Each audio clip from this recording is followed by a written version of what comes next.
Welcome to the Friday, September 6th edition of the Clemson Dubcast. Friday before a home game in Clemson, tough to beat. Had a lot of fun dusting off the old video machine yesterday for the old weekly video review segment on TigerIllustrated.com, taking a look at various things that sort of stuck out to us upon further review of the opener against Georgia Tech. Also up on the site right now, Paul Strelo has an update on a 2021 linebacker named Power Eccles. What a cool name.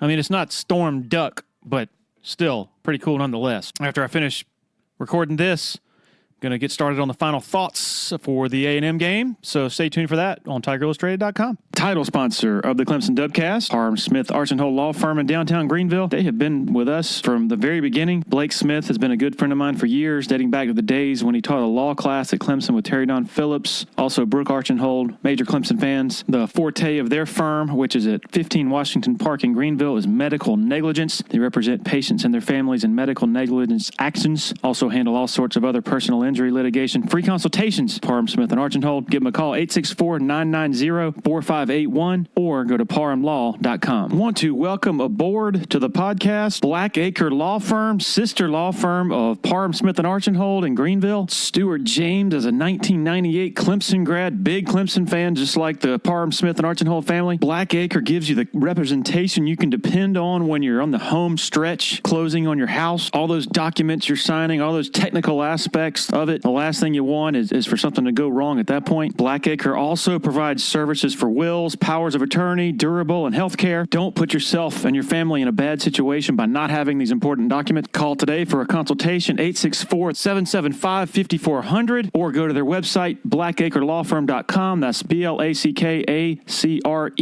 lawfirm.com. All right, bit of a change up. You know, for a while now, I've been wanting to do some music-related type stuff, not just music by itself, but people who are connected to Clemson in some way. So would like to make this a semi-regular thing, and we're going to start it with a good friend of mine, Zach Thigpen, monster guitarist and also monster Clemson fan. He's going to be playing in front of, I guess, a rough estimate here, Saturday and Sunday, Clemson and the Panthers game. What's that, 150,000 fans? Just a few more than were at Backstreets a couple of weeks ago when he played with the Grateful Brothers. So we're going to talk to him about that, about music in general, a lot about Clemson football, wide-ranging conversation. Zach Thigpen, enjoy.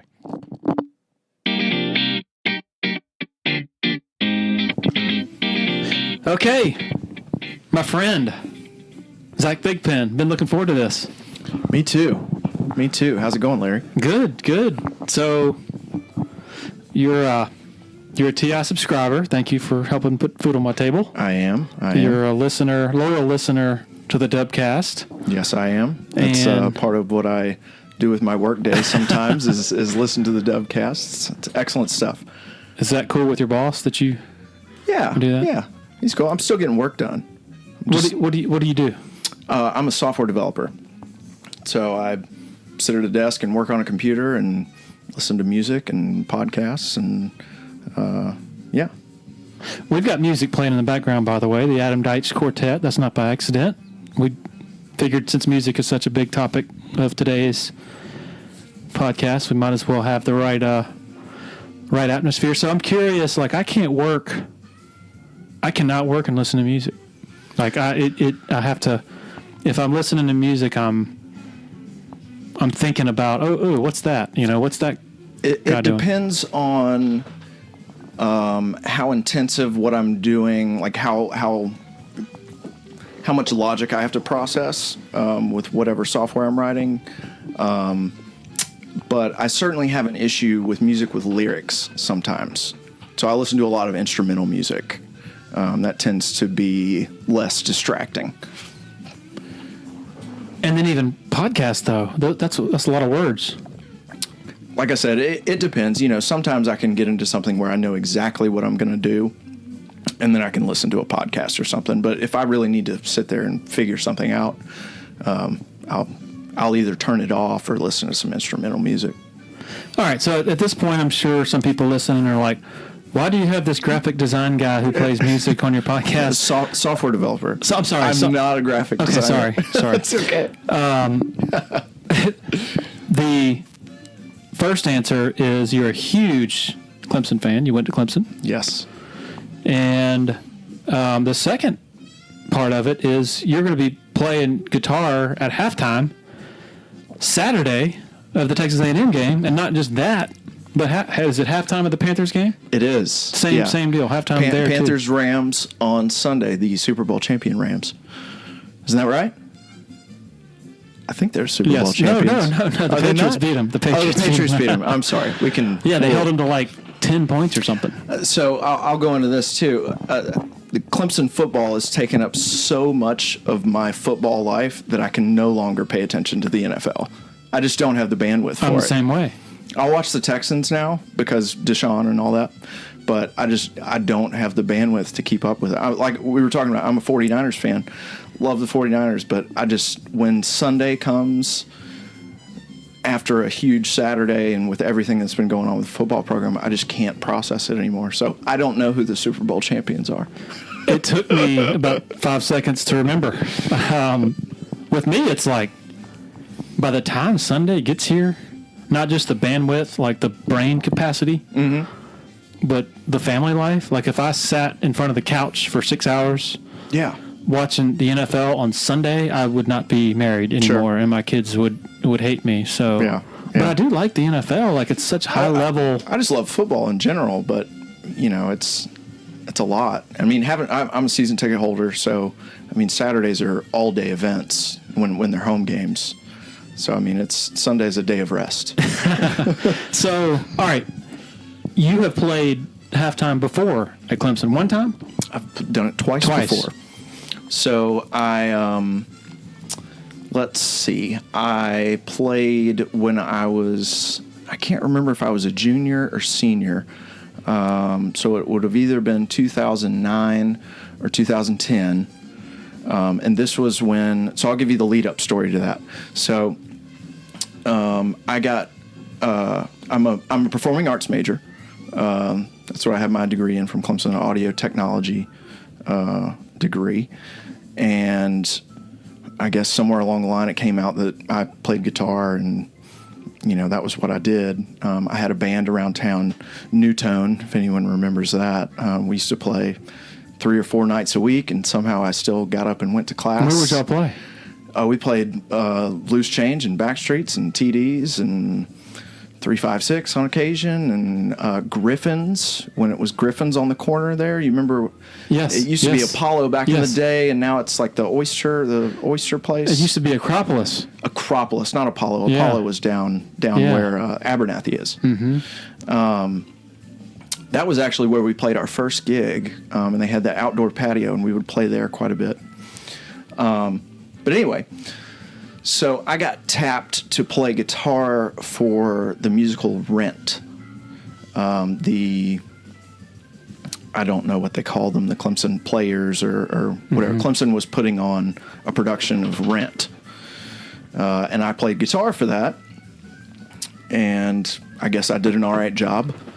And Dr. Speed approached me after one of the performances of Rent and said he had an idea for a halftime show that involved a guitar player. So when I was in college, Guitar Hero was huge. Mm-hmm. Like everyone played Guitar Hero. It was a very common thing to walk into our living room and somebody's playing Guitar Hero.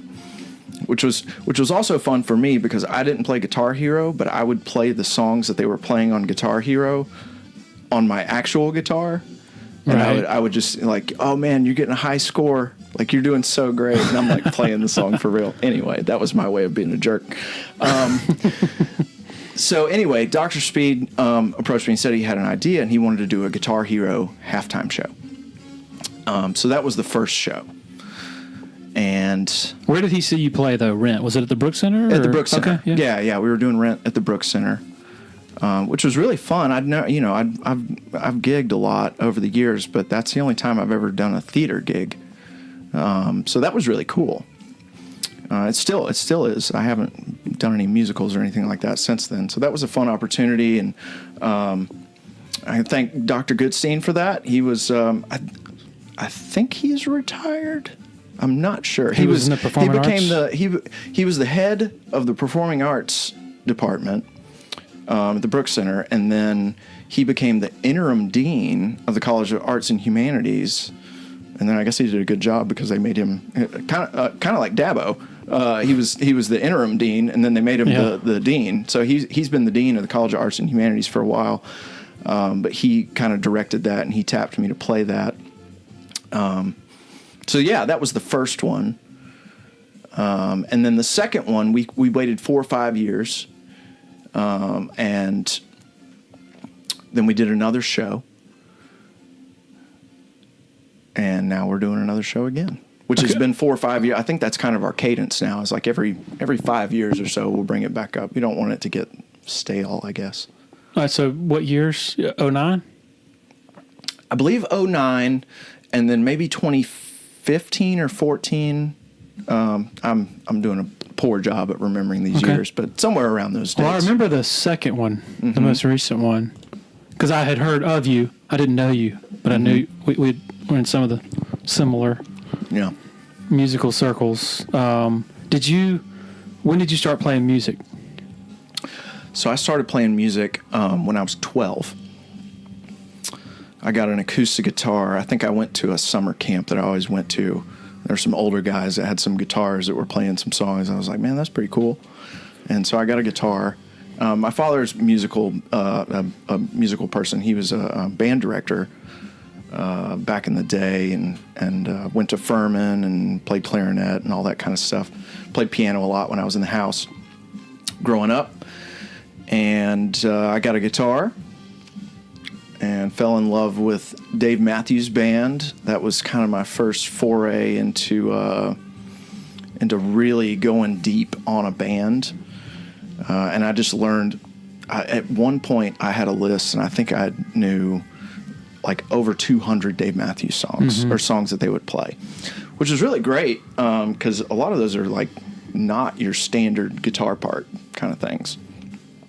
But that also kind of led me down the path to long form music, or jam bands, or whatever you want to call them. So I took lessons for a while. Took lessons until I went to. Took lessons for 6 years, which was good. That gave me a great foundation. Took lessons with a guy named Joe Bennett out of Spartanburg, who was like a rockabilly icon kind of guy out of Spartanburg. He was Joe Bennett and the Sparkle Tones. What a cool name. I know, right? They had a few hits, radio hits, I think. This is like 50s, like early rock and roll. And he kind of settled in Spartanburg and was teaching lessons and had a long list of people, but I knew a guy that could get me into taking lessons with Joe Bennett. So he laid the groundwork, and then I took it from there and had some bands in high school and really middle school and high school. And is this in Clemson? Spartanburg? No, I grew up in Spartanburg. Spartanburg, yep. Grew up in Spartanburg. And I went to school in Greenville, Southside Christian. So I kind of hit both sides of Spartanburg and Greenville, and had a band in Spartanburg, had a band in Greenville, and then it was never a question of where I was going to school. Went to Clemson, and made a band when I had a job at Rockhoppers. Remember Rockhoppers? Yes, is that where Explorers was? We're talking in Clemson, right? Yeah. It's connected to the Ramada, and I can't remember what it is now. Yeah. It's a restaurant. Yeah, I haven't been there since then. But anyway, I waited tables at Rockhoppers, and one day I just got fed up with it, and I was like, I'm getting out of here. I'm going to start a band. And then I did, and that was my job for like the last 3 years in college. And we played. I look back at some. I used to keep a handwritten planner, and I look back at some of those things, and it's like, man, we were playing 5 nights a week, and I mean, the bars close at 2 a.m. I'm out till 3 or 4 in the morning, loading up gear and getting home, and somehow I made it to class and and graduated. So 5 nights a thank week. God for that.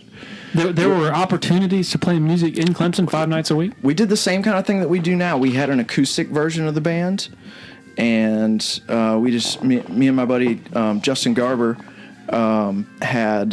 we did an acoustic duo, and then we had a full band. So we would do, Monday or Wednesday, we'd do an acoustic gig at TD's or Loose Change, and then come the weekend, we would do full band gigs.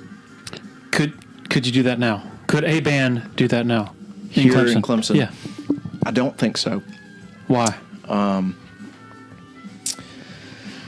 It's changed. We kind of came in on the tails. We were, I don't want to say we were like the last of a dying breed or something cliche like that, but like there was this succession of bands that I was aware of. Barney's Jive Band was a big thing. Adam McFarland, who is a mutual friend of ours, was the keyboard player in Barney's Jive Band.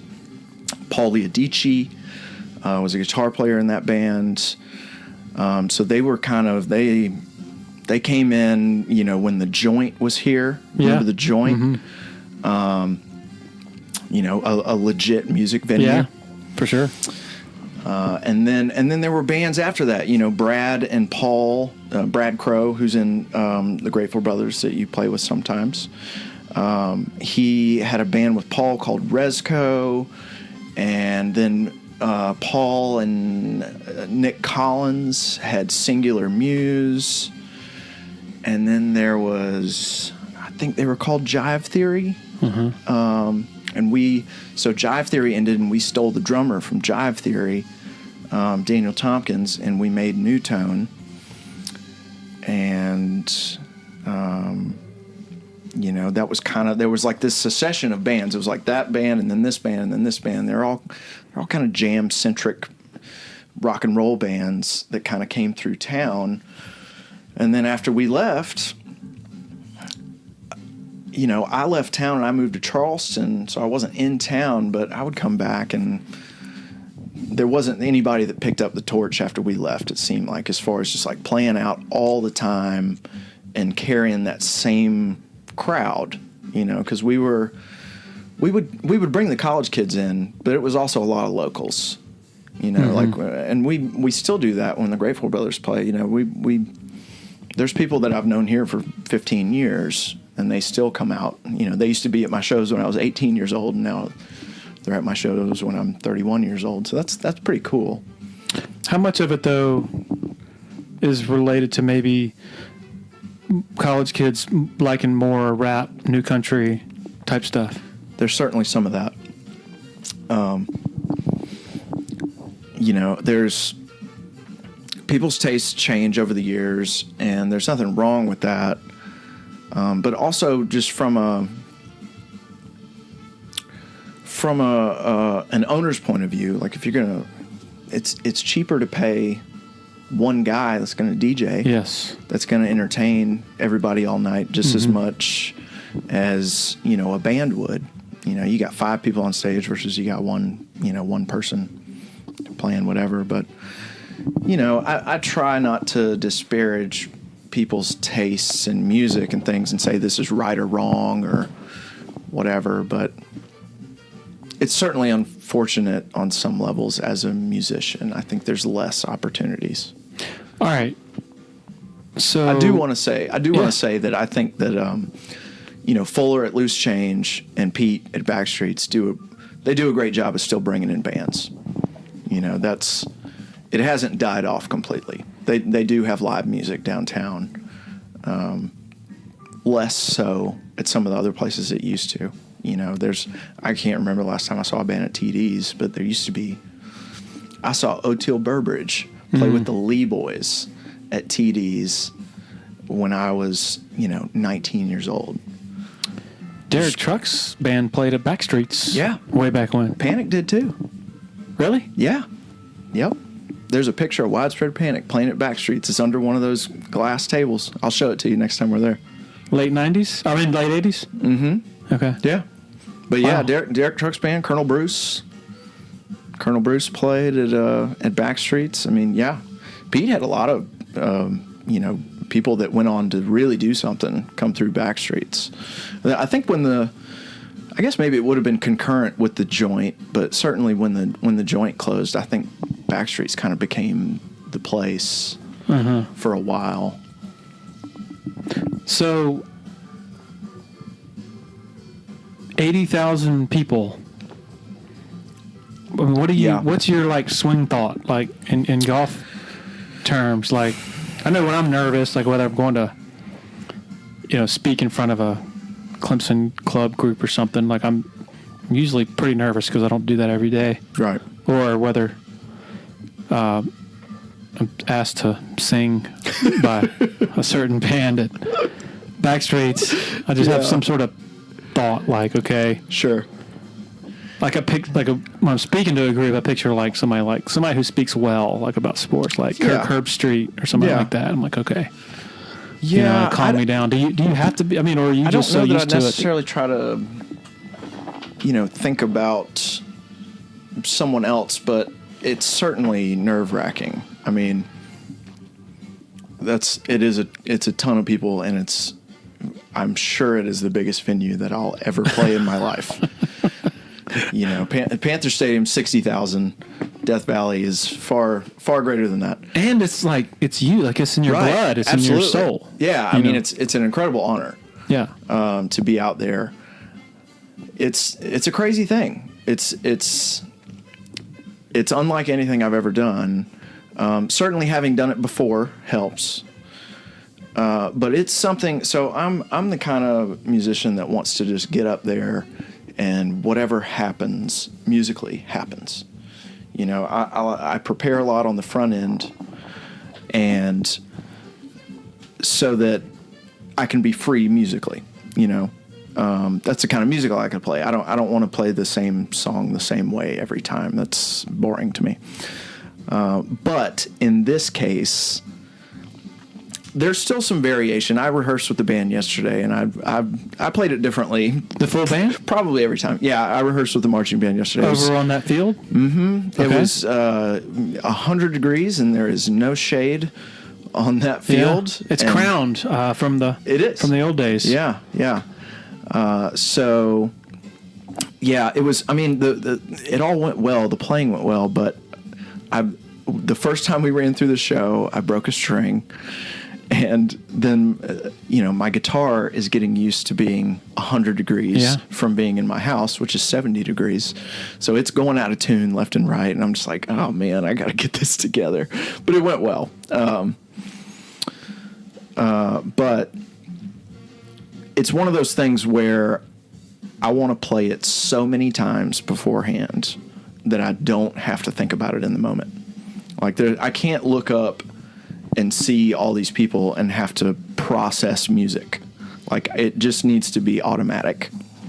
It has to be something that I've done 100 times. Therefore, it's there.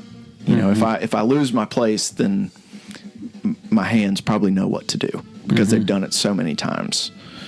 But it's certainly its own thing. I'm wearing in-ear monitors. There's different parts of the band walking around behind me. It'd be one thing if I could just have like one drummer and a bass drum beside me and keeping a beat. But I gotta watch the drum major and keep time, and it's certainly a little nerve-wracking. But it's one of those things where you want to be so prepared that it is without question. So, are you allowed to say what you're going to play? I think so. Okay. It's up to you. I guess it's up to me. Hopefully Dr. Speed won't be mad. But anyway, we're going to play Jessica. What? Allman Brothers. Yeah, we're doing... That's fantastic. We're doing Jessica. So that was my original... Dr. Speed was like, hey, what do you want to play? And I was like, well, I'm really good at playing Allman Brothers and Grateful Dead music right now. That's kind of what I do every weekend. So... I sent him a bunch of tunes. I was like, this could be cool. And it's been really fun this time because I've had more of a hand in the decision-making process and the editing of the music and stuff. So I was like, this part would be really cool with, the horns could come in here and do this kind of thing. anyway, we decided on a Southern rock show. So the first show we did was Guitar Hero. The second show we did was classic rock. This one is Southern rock. What did you play the second one? The second one was it was a Santana tune. Okay. What was it? Black Magic Woman. Yes. And Stairway to Heaven. Okay. And I remember now. And I believe Freebird. Okay. The only one we're reprising that we've ever reprised is Freebird. We're doing Freebird this time. And then the middle one's going to be Can't You See? Marshall Tucker Nice. Band. So I pushed for that one too because I was like, obviously a great Southern rock tune, but ties to the upstate. It's a Spartanburg band. My parents went to school to high school with some of the guys that were in Marshall Tucker. My dad has a good joke. He says Toy Caldwell was the guy that fronted Marshall Tucker Band, and he says I was in Toy Caldwell's first band, it's a Dorman marching band. So that's great. So did you I think this was last fall. Georgia did something something similar where they did not have a guitarist. Yeah. But I'm pretty sure their marching band played Jessica. Oh, really? Or a few Allman Brothers songs, maybe. Well, that would maybe make tribute. sense because Greg died. Yeah. I guess it would have been last year. He died last year or the year before? I can't it's hard remember. To keep up. But it gave me goosebumps when I heard it. Sure. When I saw it on the video. So are you guys doing just the standard arrangement, or are you changing some stuff up? Yeah, everything has to be changed up for marching band. I mean, the whole show I think is 6 or 7 minutes. Okay. Oh, so you do it. Yeah. So the medley. Okay. Yeah. So it'll be. It was actually really difficult. Dr. Speed was like, put together Jessica for me, edit it down to 2.5 minutes. And I was like, okay, no problem. So I'm running through the parts and all this stuff, and I hit record on my phone to send to him, and I got done recording it, and it was like 4 minutes, and I was like, there's no way that was 4 minutes. So I had to just keep cutting out parts, but I think we did a really good job of capturing each section of the song. It's this epic instrumental tune that has all these fantastic parts that I think some get really overlooked, but I think we did a good job of fitting in the good stuff in there. But yeah, everything has to be edited down for those halftime shows. You're just so limited on time. And also the Texas A&M band is going to play before us. Oh, wow. Yeah. So, there's got to be time for their show. And then they have to do Tiger Rag at the end of it. And that's as long as it is long every time. So, the actual show piece of it has to be condensed. Not to get too much into the weeds of the Allman Brothers here, but one of the most amazing sort of transitions in American music history is after Dwayne dies. Mm-hmm.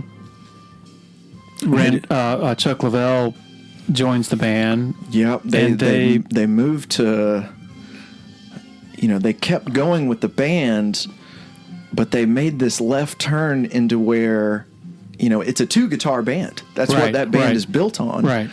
And they make this pivot into, Chuck Leavell's fantastic, and I love all that music. Brothers and Sisters is one of my favorite Allman Brothers records there is, but very different.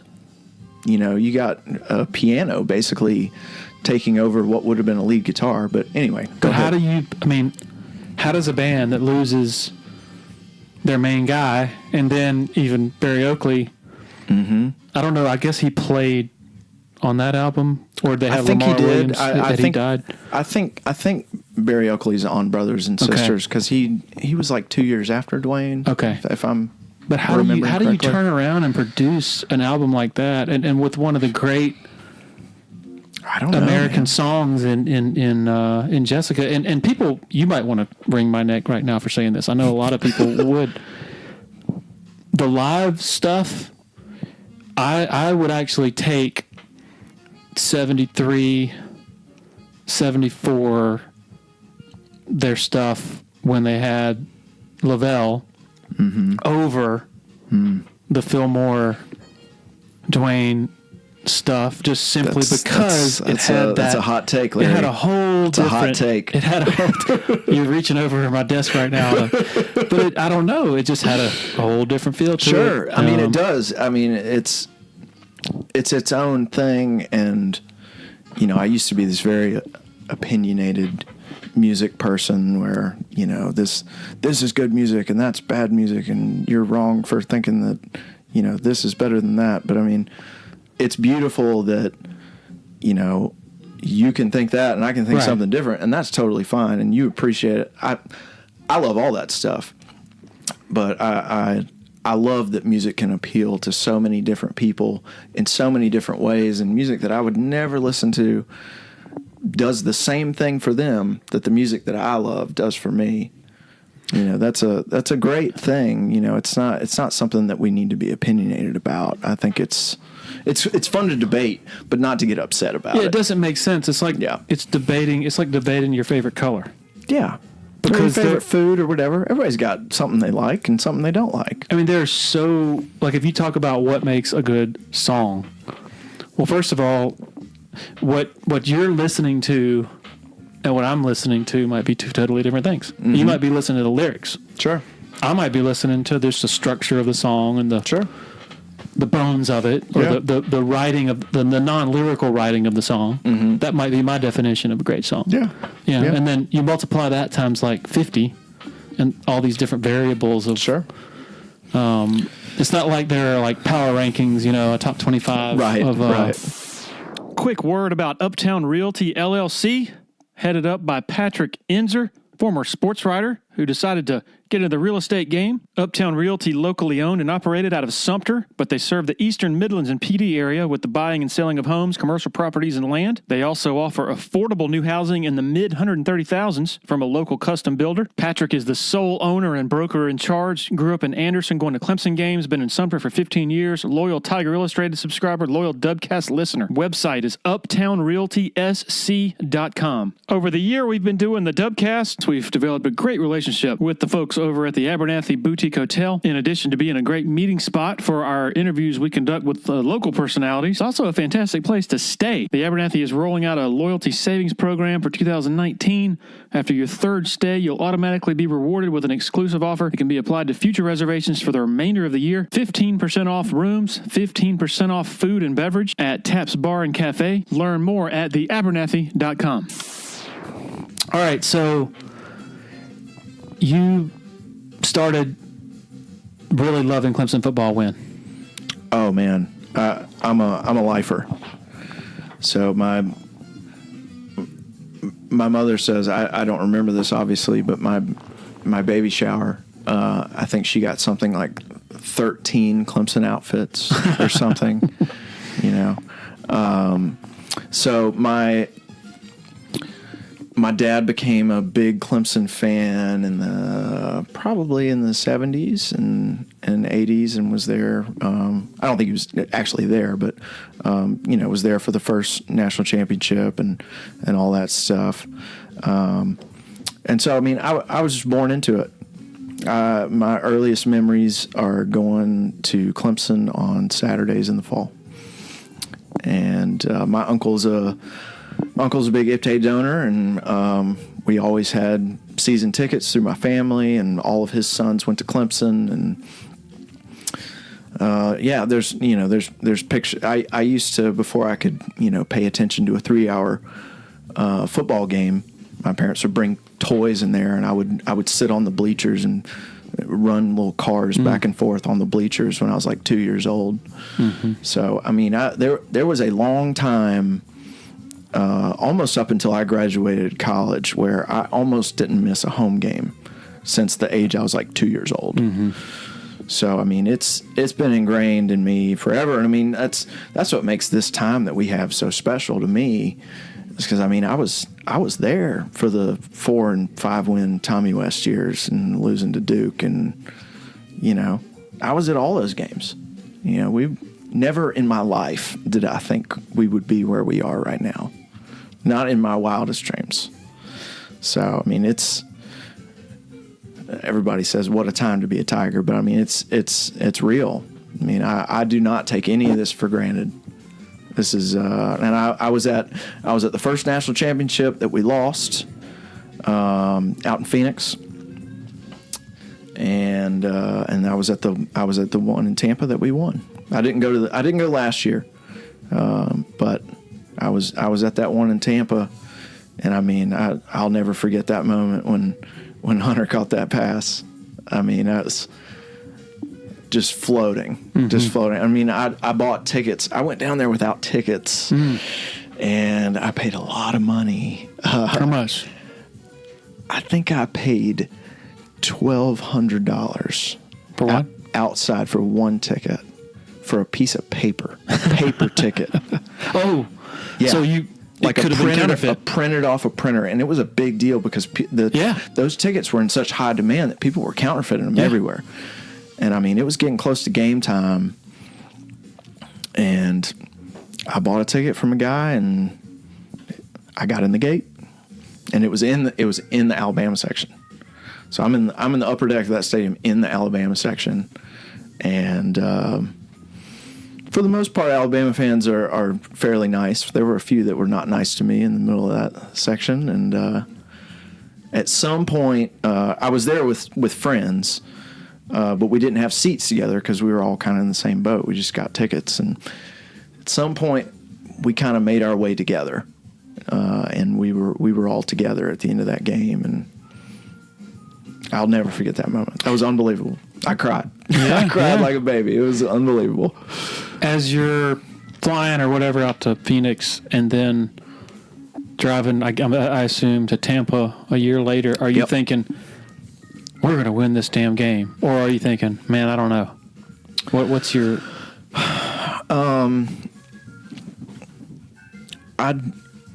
I felt good about the Tampa game. I definitely felt good about it. But they were solid that year. Their defense was ridiculous. Much better than it was last year. Yeah. And I knew that. That was apparent. But, I mean, I don't know, man. Deshaun Watson was a special dude. I mean, he's just the kind of guy, like, you could just, like, see it in his face, and you just, like, trusted him, you know? It's like, wow, okay, I'm going to be okay. Deshaun Watson's here. You can't pick against that dude. Yeah. So I felt good about it, but, I mean, it was still very much, you know, I wasn't placing bets. Especially after you spent $1,200. Right. So you're every penny was worth it, though. Yeah. Every penny. You're in school from, what's the years you were in Clemson? 06 to 10. Wow, what a cross-section of stuff. Yeah, I was there for the whole transition. And, well, I mean, just think about 06. I mean, that's a roller coaster. Mm-hmm. You know, the Georgia Tech game day with Spiller and I remember that vividly. Davis. I remember that vividly. Then the meltdown at the end of that year. Yep. So when the transition happens from Bowden to Dabo, what are you thinking? I think I was just like everybody else. If you know, the people that are really honest about it. I mean, were you chanting Dabo at the end of the South Carolina game in 08? I don't think so. Yeah. I didn't feel bad about it. I didn't think it was, you know, like, oh no, what have we done? But it was very uncertain. It was a very uncertain time. Because I mean, you know, everything you know about hiring a head coach is you hire coordinators. You know, that's just the way it goes. A coordinator is kind of a, you know, coach and training position in some ways. But, you know, that was really the only reason it was a question. I don't think it was like, you know, I don't like this guy or this guy's not a good guy. I think, you know, I think anybody that's ever met Dabo in person likes that guy. He's a very likable person. But it was certainly questionable, but I liked the way we were playing football the next year. You know, I thought it was a good fit. It didn't feel wrong, but there was still some question. I think until we got... He proved to be as good of a coach recruiter as he is a player recruiter. So when he got Chad Morris in here, and I was like, okay, like this is... And I don't think I knew about Chad Morris before he got to Clemson, but when he got to Clemson, I was like, okay, this is like a serious, like Texas high school football is as serious as it gets. Once you learned about this guy's prolific offense. So I felt great about that. And I mean, I think the thing that was always redeeming to me is how good, I knew how good of a recruiter he was before he was our coach. And I mean, that's, I don't want to say it's the bottom line, because you gotta coach the guys up and you gotta have a scheme. But man, is it important. I mean, if your players are better than their players, that's a good spot to be in. Yeah. Jimmy's and Joe's. Yeah. For sure. You said that, not in your wildest dreams did you ever think it'd be like this. Nobody thought it'd be like this. Yeah. I mean, I remember back in 06 and 07, it was win the division.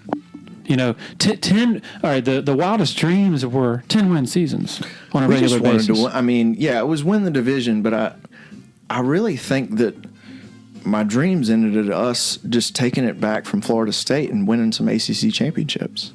Yeah. Florida State, I hated Florida State because when I was a kid growing up in the 90s, Florida State just destroyed us every year, and they were the model program. So I in a lot of ways, it was just like, can we just beat Florida State and maybe win the ACC once or twice? That'd be cool. What's crazy about? I've been doing a little research. Oh yeah, on Florida State on the 90s, because that's the obvious comparison. Sure. Yeah, it is the comparison. I mean, their run is similar to our run. I mean, even a few years ago is when you started to sort of feel like, man, this feels like it could be something like that. Not just dominance, but the way, the culture of the program. A real folksy coach that's easy to relate to, and and all that. Bobby certainly has some similarities to Dabo. He's a good quote and kind of a down home dude that can just get incredible football players to come play for him. Yeah, but so I was wondering, Florida State, they only won 2 national titles in '93 and '99, and so you look back, you're like, 70-2 in the ACC. Yeah. And anybody who was around then knows, they were unreal. Yeah. They own the conference, but you're right. Are you saying maybe you would have thought they would have won more? Oh, absolutely. Yeah. They were good enough to have won more. Right. Right. I hate comparing eras, like one team from this era. Sure. You put Florida State 96, I don't know, whatever, or 99 against Clemson 2019. Be a hell of a game. I'd watch that game. I would watch that game. So the caveat, I guess you would say, is Florida State's non-conference schedule was ungodly. Like, they played... I'm going to write about this. I planned to write about this week, but something else ended up being more interesting. So maybe I'll write about it next week. So I guess this is a sneak preview. Right. From 92 to 2000, so 9 seasons, I think that it, yeah. Non-conference, they played 12 top 10 opponents. That's and they also had, their arch rival obviously is Florida, and that's Steve Spurrier era Florida, and it's Miami. Yeah, right. Those. Yeah, and Notre Dame they're playing too. So it's ridiculous, like what they ran up against. I'm not trying to take away from what Clemson's doing or anything, but that's one difference in that.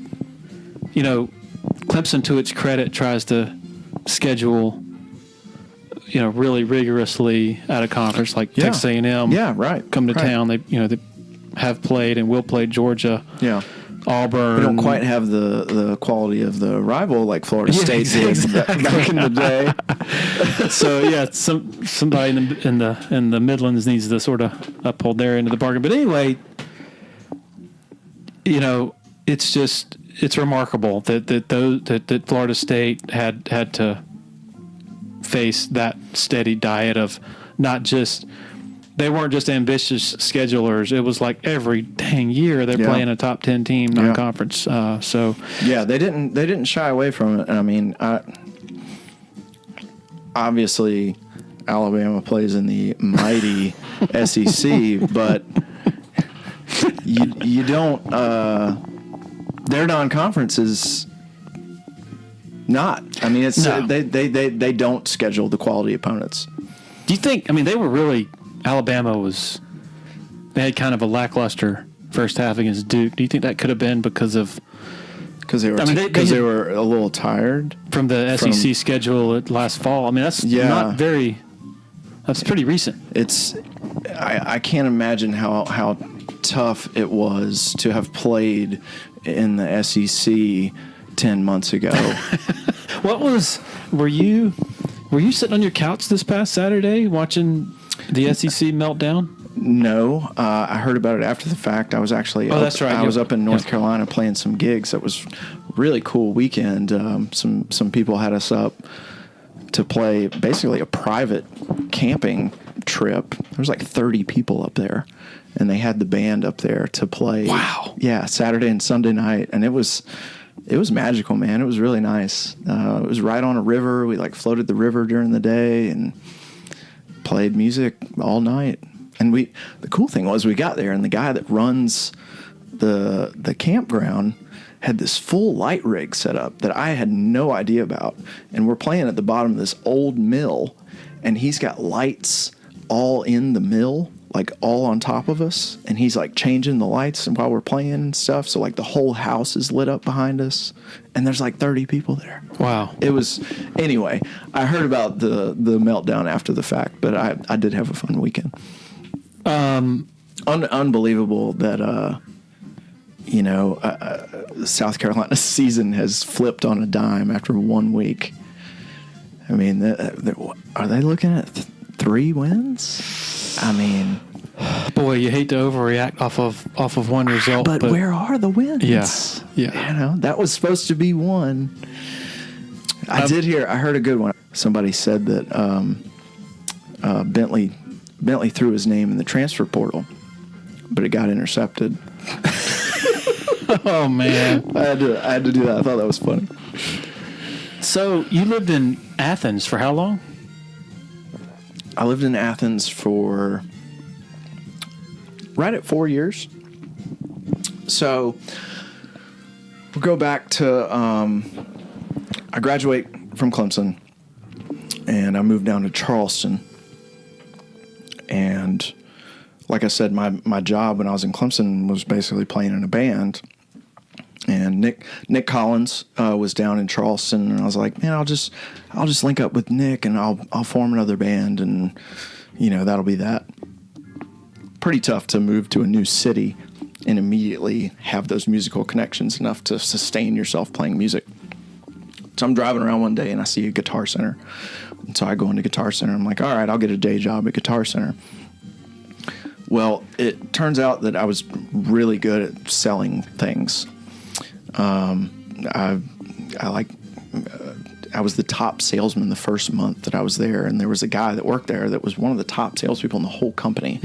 So anyway, I was a good salesman, and I kind of moved up through the ranks and got some management positions, and I ended up moving back to Greenville, and I was working at Guitar Center there, and then they offered me my own store in Athens. So I was going to be the general manager of a brand new store in Athens. And I had been to Athens many times. Fantastic town. Yes. Say what you want about Bulldogs and all that. They're great people, great music town, great food. It's still relatively cheap. It's not a really expensive place to live. So I was like, yeah, cool. I'm gonna move to Athens and run this store, and I did. So I moved there and I opened that store, and very successful store. Did well and had a band in Athens, and made some great friends, and just I loved my time in Athens. I could certainly see myself back in Athens at some point in my life. It just has an unbelievable music scene, and those people love college football too. They love a different team, but that's a college football town too. Those people love the Bulldogs, and it's which is funny because they haven't really won anything in a long time. But anyway, I digress. I remember experiencing the same thing when I, went there the first time. And I don't have anything against the Bulldogs. I'm not like a fan or anything. They can be a little obnoxious, but it's fine. Like I'm sure we can too. It's like the quintessential college town. It is. But at the same time, I used to could walk to the Georgia Theater, and when I got there, I'm comparing sizes of towns and things, and Charleston's a bigger town than Athens and all this stuff, but they're just getting these national acts, like one after another, and I couldn't believe the music that I could go see at the Georgia Theater on a Wednesday night, and I could walk there and then walk home. I mean, that is the thing that really sets it apart. There's great local music there, but they also have a national music scene that is, far outside of what it should be for their population size. Yeah. I remember going to see Marcus King there, I guess, the fall of 2017, maybe. And I might have been at that show. Yeah, so we were up right on the first balcony. And the floor is mostly student type, folks, a younger crowd. Yeah, I'd usually hit the balcony too. Yeah, and so at one point I turn around and I look up, and it goes straight up now. After they've done a great job with the renovation. It's very nice. And I'm looking up and I see, I don't know how many people who are above me, maybe 250, 300 people. And it's all like people who are older than I am. Mm-hmm. Like in their 50s and 60s. Yeah.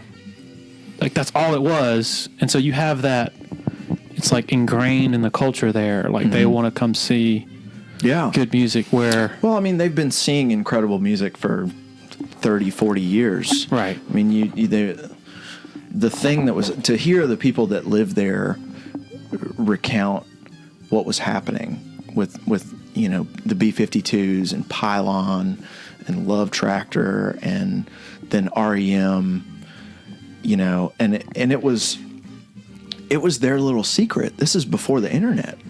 Yep. So I mean, they talk about this Rolling Stone article that got written that didn't blow the lid off the place, but they were like, no one knew about this until this Rolling Stone article came out and blah blah blah.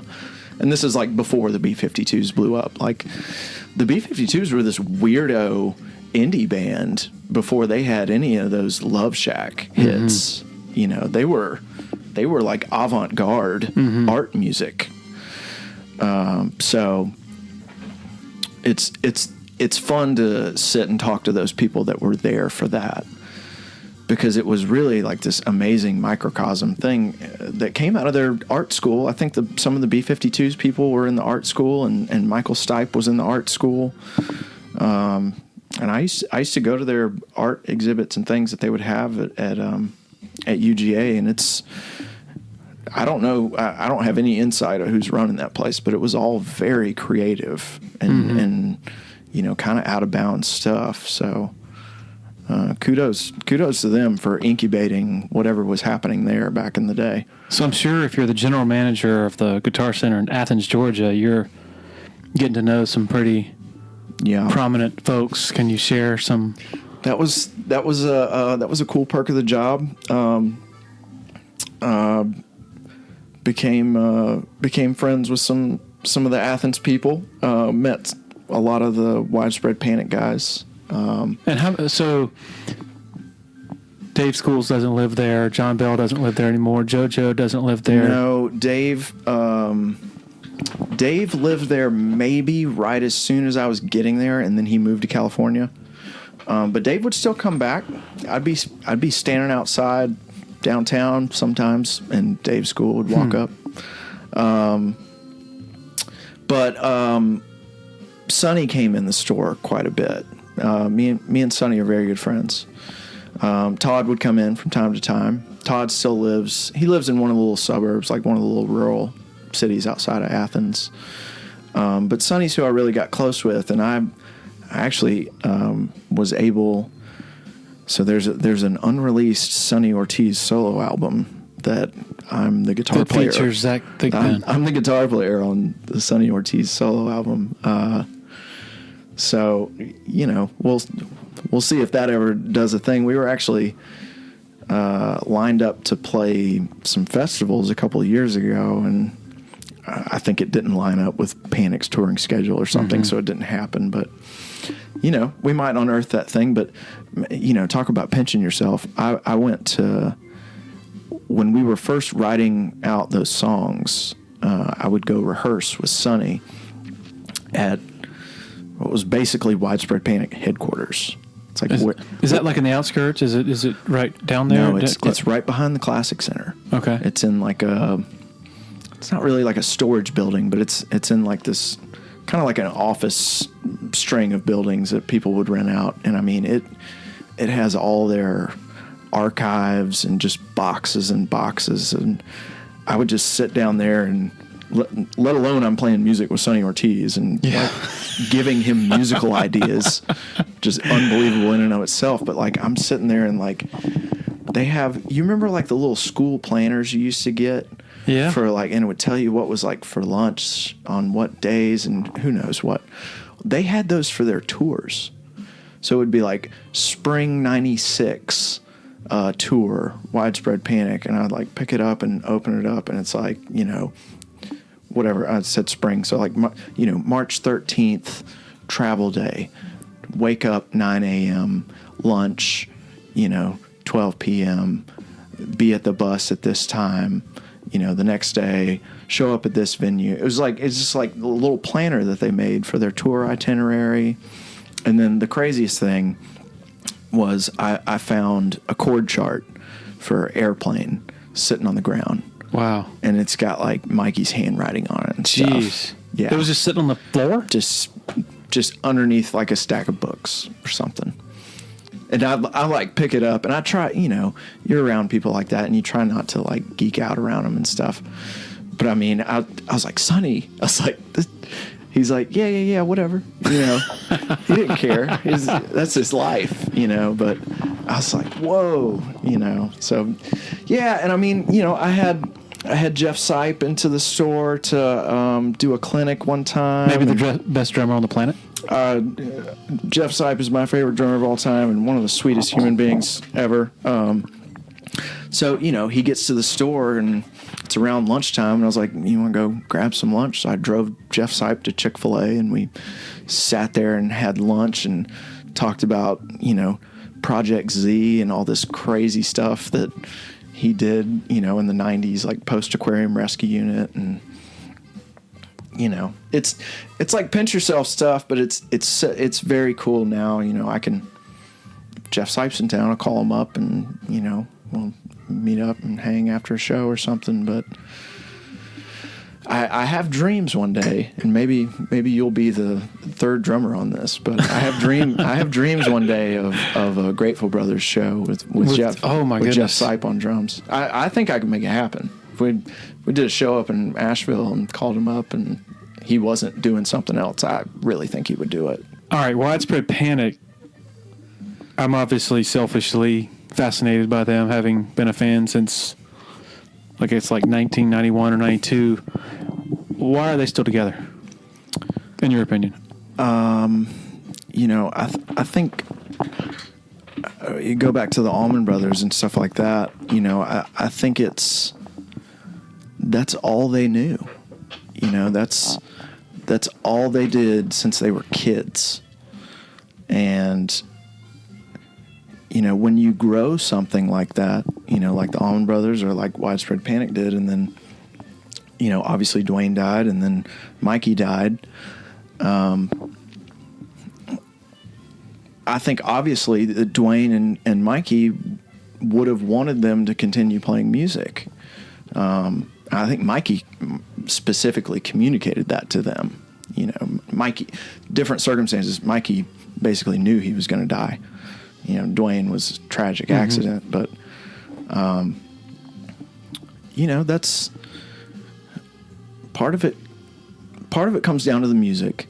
You have this catalog of music that is important to the people making the music to continue, but also part of it is their livelihood. You know, that's and other people's livelihoods who are, you know, who are this ecosystem, right? Yeah, around the band. Get into the Grateful Dead. That's part of, you know, maybe why Jerry died. You know, they couldn't stop it. They had to. You read those books, and a lot of it is, you know, well, we pay these people salaries. You have to go on tour. You know, we can't stop touring. That's unthinkable. You know, what are these people going to do to eat? Mm-hmm. You know, and a lot of them look back and say, we should have taken some time off for Jerry to get healthy. But, you know, it's not just about their livelihood, but it is. You know, well, especially when you're selling out Red Rocks and everywhere. Yeah, you go, I mean, you're making a lot of money. It's what they do, and I mean, I'm sure those people could be successful doing other things, but I'm sure in some cases it's all they know. I'll say this, like I know what an old kind of washed up band sounds like. I mean, it's kind of obvious, you know. Sure. I mean, we've talked about some people might want to kill us. We're your necks, but yeah. Dead and Company sounds in some ways old and washed up. It's yep. Just leave that there. But if somebody just parachuted in and had never heard the music and they'd listened to one of Panic's current Absolutely. shows, It does not sound like energy, an old band. It sounds inspired, and there's plenty of energy, probably due to, in large part, to Dwayne Trucks, who joined him a few years ago. Dwayne and Jimmy. Yeah. I mean, Jimmy Herring is... he's on my Mount Rushmore of guitar players. Jimmy Herring is... I love Jimmy Herring. Love everything he does on the guitar. Unbelievable player. He's the only player that can play that many notes and still be that soulful at the same time. You know, and I'm a sucker for a lot of notes, to a fault, probably. I like, you know, fast and notey music, a lot of that fusion stuff. You know, Mahavishnu Orchestra and, you know, all that fusion 70s stuff that was going down. I love that stuff. Just frenetic music. And Jimmy can do that, but he can also sit back and just, you know, make you cry with a guitar solo at the same time. Sometimes both at the same time. So I think it first absolutely started with Jimmy because there was some question there for a while. Yeah. With, you know, George McConnell and Sam Holt and all that stuff. And, you know, those guys are good, but it took on a completely different life when Jimmy Herring joined that band. Well, even early in Jimmy's sort of tenure, he was feeling his way. Like he had sort of a jackhammer. Yeah. Maybe too much at times, and then gradually sort of... He had to find his way, which, I mean, God, I can only imagine. We're going to go on tour with a band that has a catalog of 400 songs, you know, quick, learn 400 songs. Yeah, I mean, you can definitely see a progression of Jimmy's playing through the band. But I agree with you, Dwayne. You know, a lot of the energy of a band comes from a drummer. So, I mean, having a young, fiery kid behind the kid, but he does such a great job of paying tribute to the songs. You know, the way they were done. And so does Jimmy, you know, paying tribute to the songs, but doing his own thing with it. I think that's very important when you're taking over the seat of somebody that has been there for an extended period of time with such a dedicated fan base. You know, you don't want to step on toes, but you also have to be true to yourself. You have to honor certain nuances to... Yeah. Certain defining sort of parts, you got to play those parts. But outside of that, you know, it's improvisational music, so, you know, improvise, and they do. But I'll tell you this, it took me a long time. It took me Jimmy Herring to get into Widespread Panic. I was one of those, I love Fish and I don't love Widespread Panic guys for a long time. You're like one of those rivalry guys. I was, and like I was saying before, as I've, with age comes some wisdom sometimes, and I figured out that I can love both of these bands, but it did. I went to, I want to say it was Wani, 2009, and I was with my friend Taylor Hines, who has since passed, and he was a huge Widespread Panic fan, and he was just telling me the whole time, he's like, I'm gonna really, and I'd seen Panic at like Bonnaroo and like some things before that, and I was just like, okay, I don't dislike this, but I'm not gonna go on tour. But that I can definitely pinpoint that first show, and I still go back. None of the Panic fans that I listen to and hang out with, it's not like some legendary show, but I still go back and listen to that show, and I love it. The set list on that show was it was perfect for me at that time, and I got it. Mm-hmm. But it took Jimmy Herring, because I loved Jimmy Herring outside of Panic. I'm a huge Aquarium Rescue Unit fan from back in the day. But since then, I'll go back and listen to Mikey's stuff, and I love those songs. Now I love those songs. I've seen, 40 or 50 Panic shows or something like that. So, I mean, I definitely got hooked. And I think a lot of people have that moment where it's like, okay, like I get it. But it did take me a minute. I was not always a Widespread Panic fan. We mentioned the rivalry between, Fish and Panic fans or whoever, mm-hmm. Bands of similar sort of genres. Mm-hmm. And it sort of makes you wonder, like, how much followers of music are similar to followers of like hardcore followers of sports. Sure.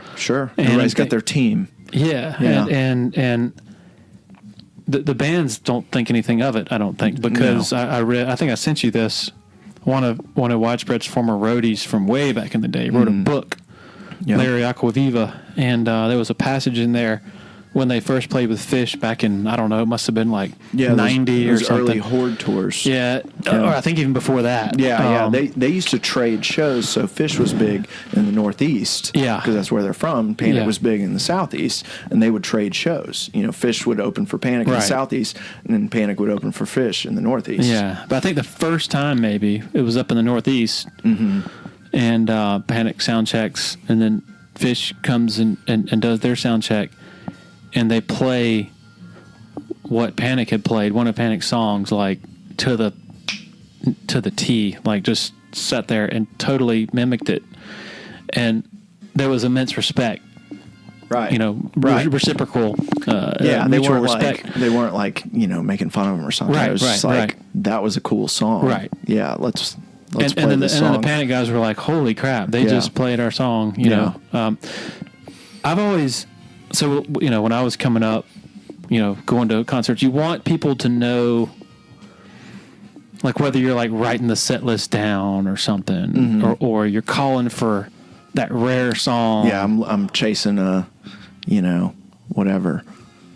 To me, that person, and again, I've been that person, so I'm not knocking, Sure. I'm guilty too. I have been guilty too. Sure. Is like the guy at the football game who's wearing the headphones, right, and listening to the radio broadcast and saying, "Dang it, Tony Elliott! Yeah, my wife could have called." And he's yelling. He's performing. Right. The fans perform. Right. For other fans, whether it's music. Yeah. Whether it's talking about a rivalry or at a concert or at a game. Do you see the Absolutely. And I will confess, back in the day, so now if you listen to the radio and watch the TV, because of the way, streaming or whatever, they don't link up anymore. But back in the day, me and my dad would turn off the TV and listen to Jim Phillips. Uh-huh. But we wanted the Homer guy calling the game. Yeah. We would prefer to have his opinion. All right, there are a lot of Grateful Dead cover bands.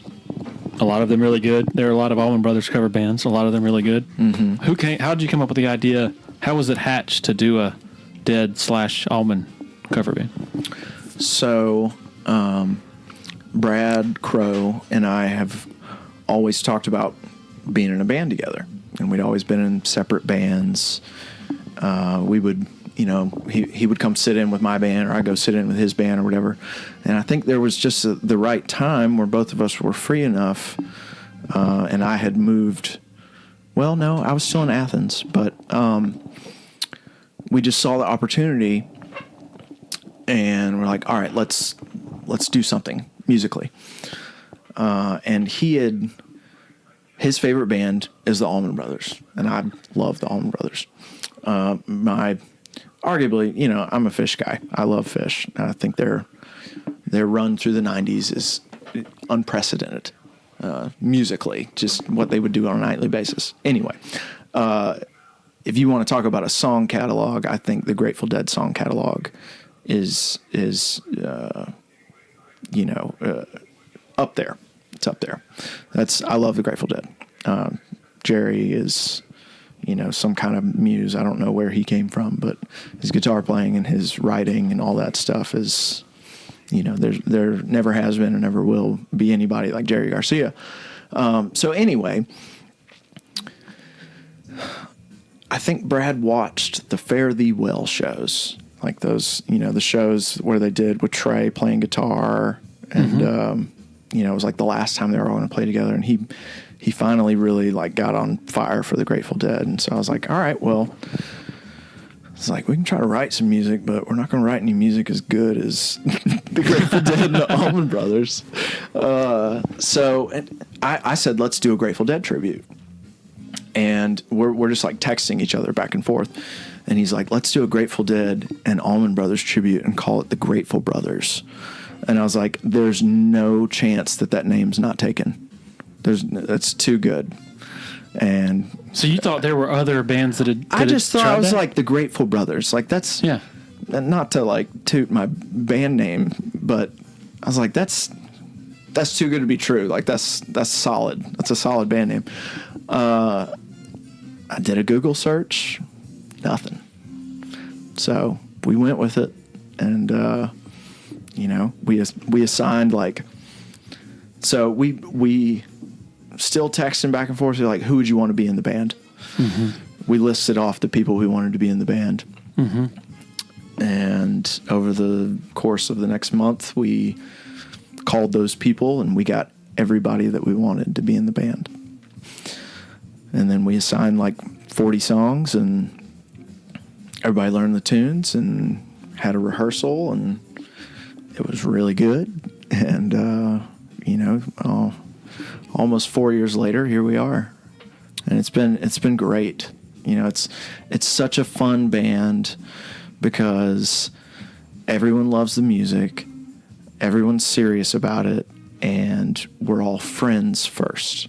I've been in bands with people that you're just in bands with, but we're all friends that play music together, and we happen to have a common interest and also be proficient musicians. So it's fun. We'll go out of town and do gigs, and we'll all stay with each other, and we'll get a house and hang out, and it's really fun. It's a very fun band, and people like it. We're obviously we have an incredible catalog of music to pull from, but in other people's words, we do a pretty good job with it, and people really enjoy it, and we bring people out to shows, and it's been successful. Y'all play a lot, and all of y'all have day jobs. Yep. Do the weekend warrior thing, as they say. Brad has a family. Adam has a family. Yep. Robbie, no. James, no. Right? Me, no. Jeff's married but doesn't have kids. Right. Yeah. So, we have an agreement where I do all of the outside work pretty much. I do all the booking, and promo and negotiation, the website and all that stuff. It's gratefulbrothers.com. But we have kind of an agreement that I only book on the weekends. If it's in town and it really makes sense, then we'll do, maybe a Thursday or something like that. But it's, I get requests for booking all the time, and it's like here and there. And I'm just like, no, man, we only play on the weekends. But yeah, I mean, we play a lot. We play about as much as I want to play. It's as busy as I want it to be, which is it's good. It's a good thing. Not complaining at all. And then you have like the Grateful Brothers trio for the more laid back we do settings. Yeah, we're a big band. We're a 6-piece with either two drummers when you're playing with us, or a drummer and a percussion player when Jeff Holland's playing with us. And we some places can't fit that. Yeah. So we do have a trio.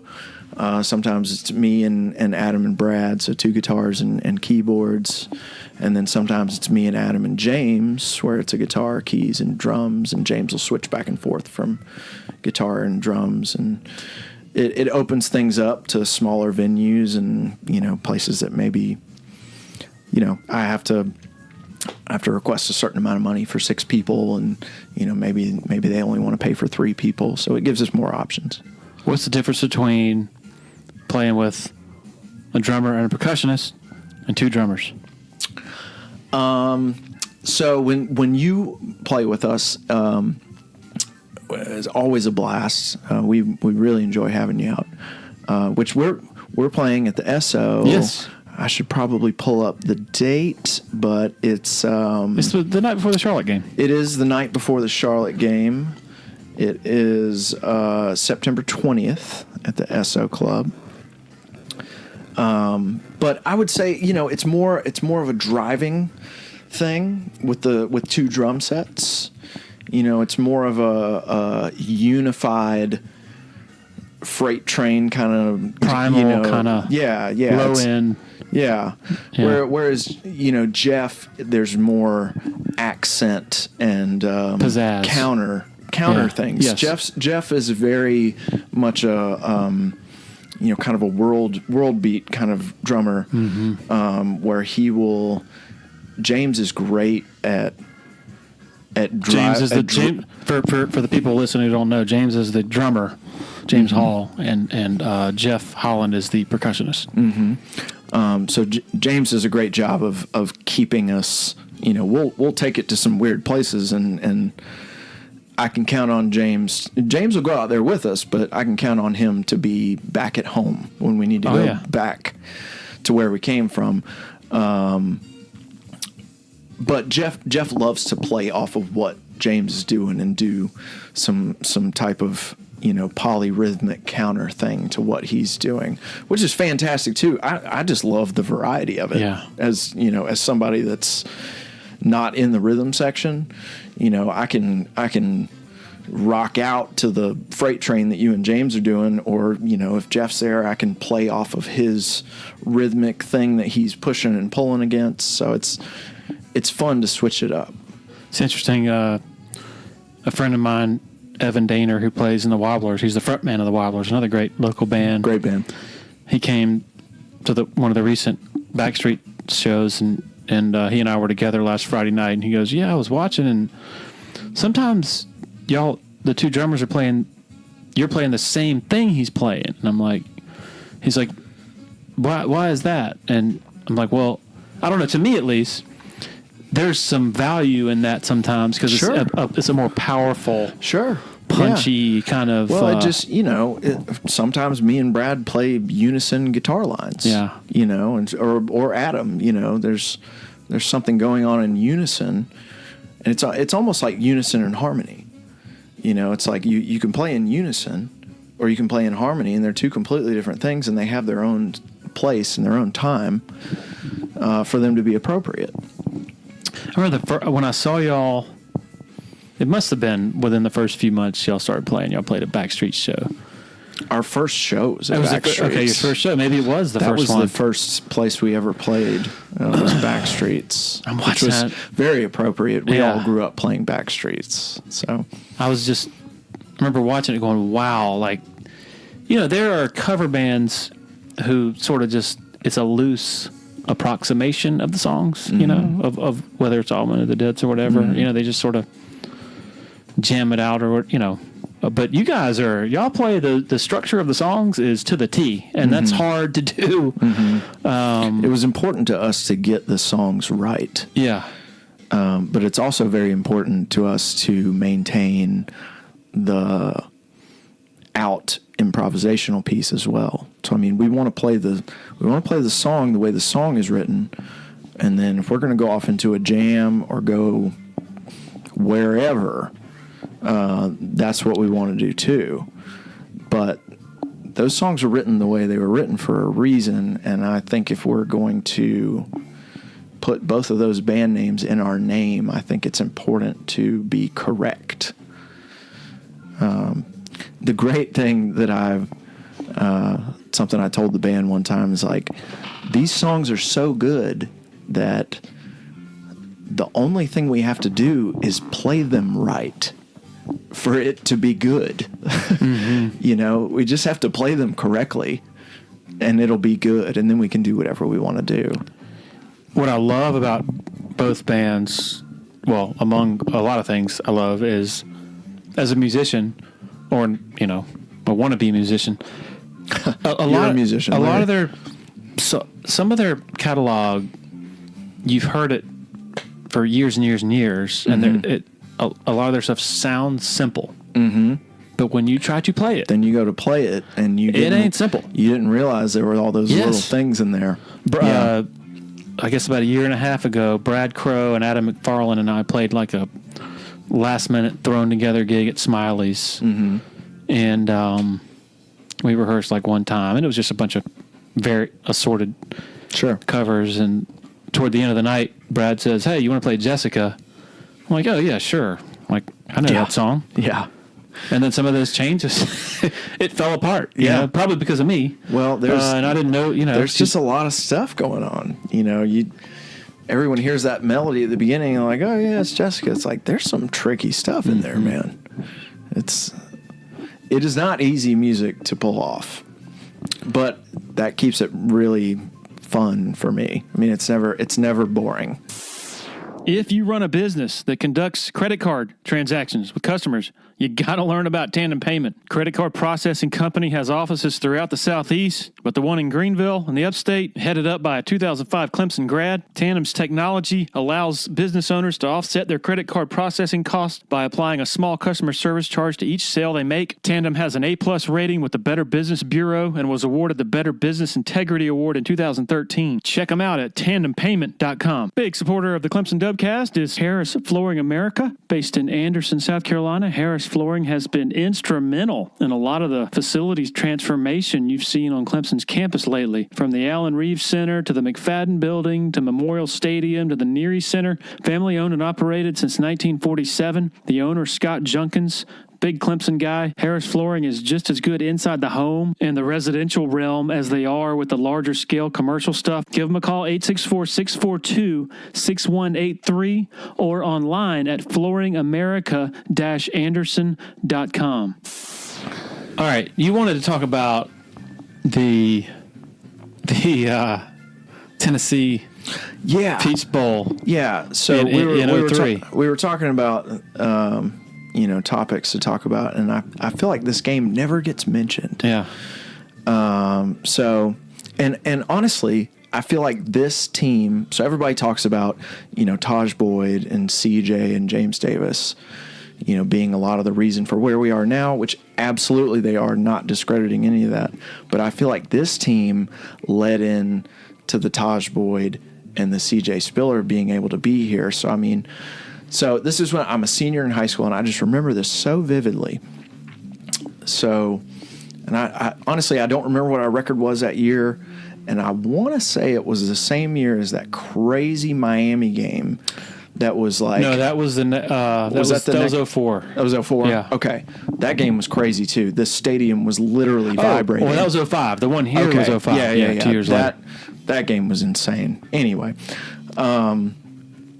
unfortunately, we lost that game. But that was... I mean, the stadium was... literally shaking.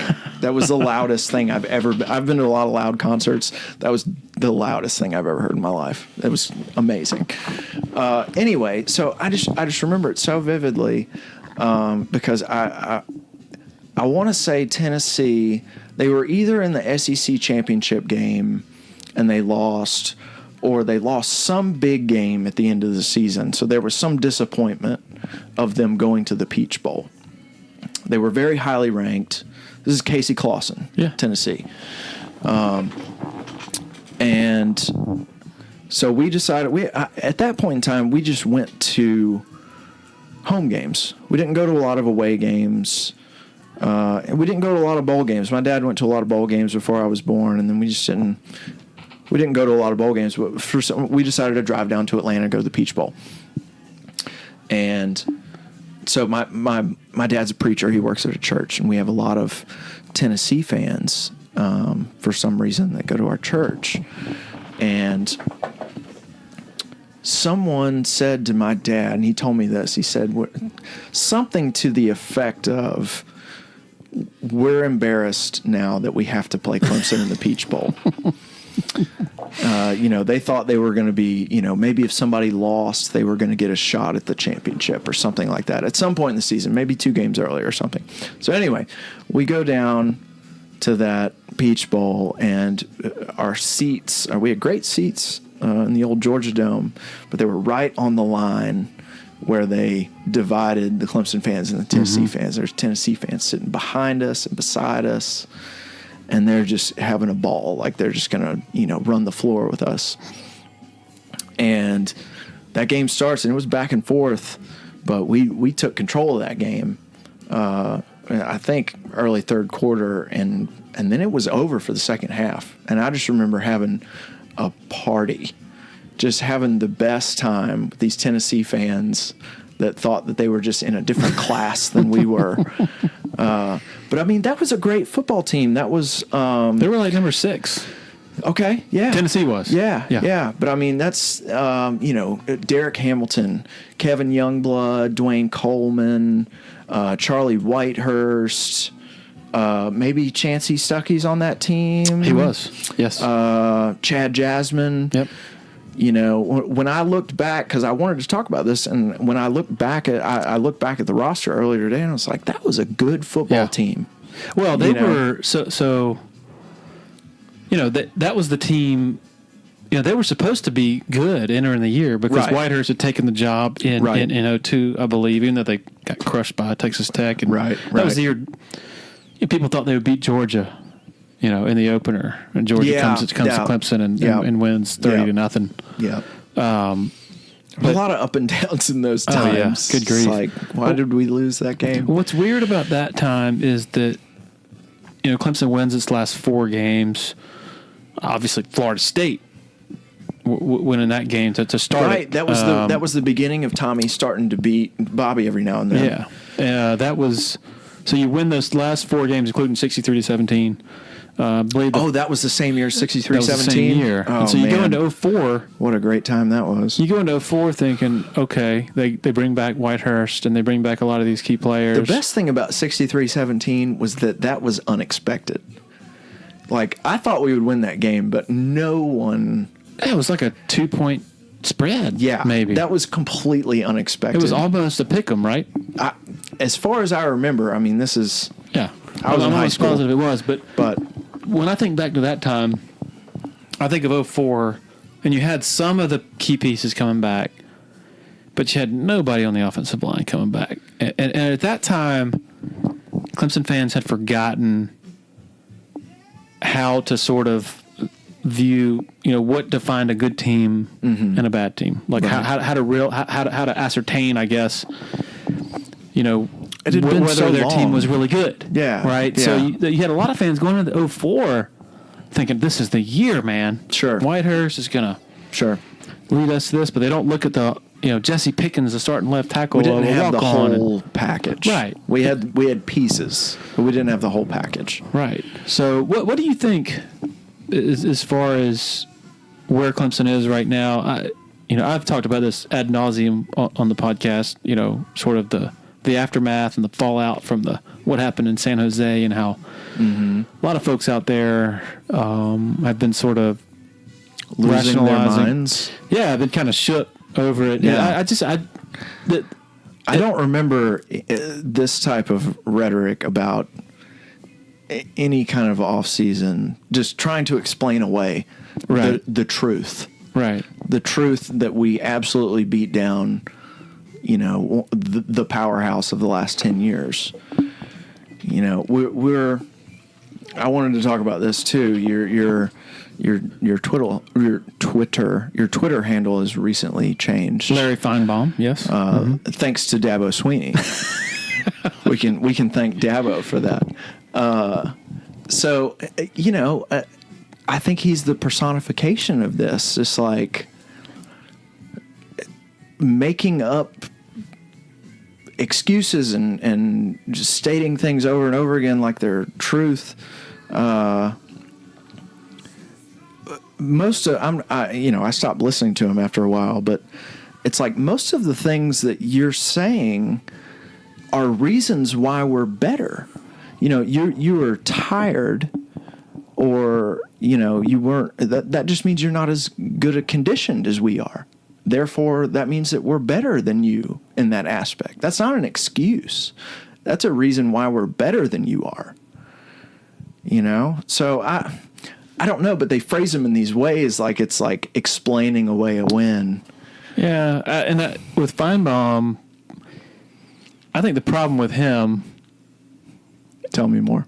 And I said this with Mickey last week, is he doesn't believe, what he's saying is not sincere. It's more, he's just trying to stir stuff up. And I think that he's taking a page out of the national media book of these partisan takes on things where you can just say things that are obviously not true, and you can state them in a way where they're facts. And he's doing a great job of generating clicks and getting us riled up.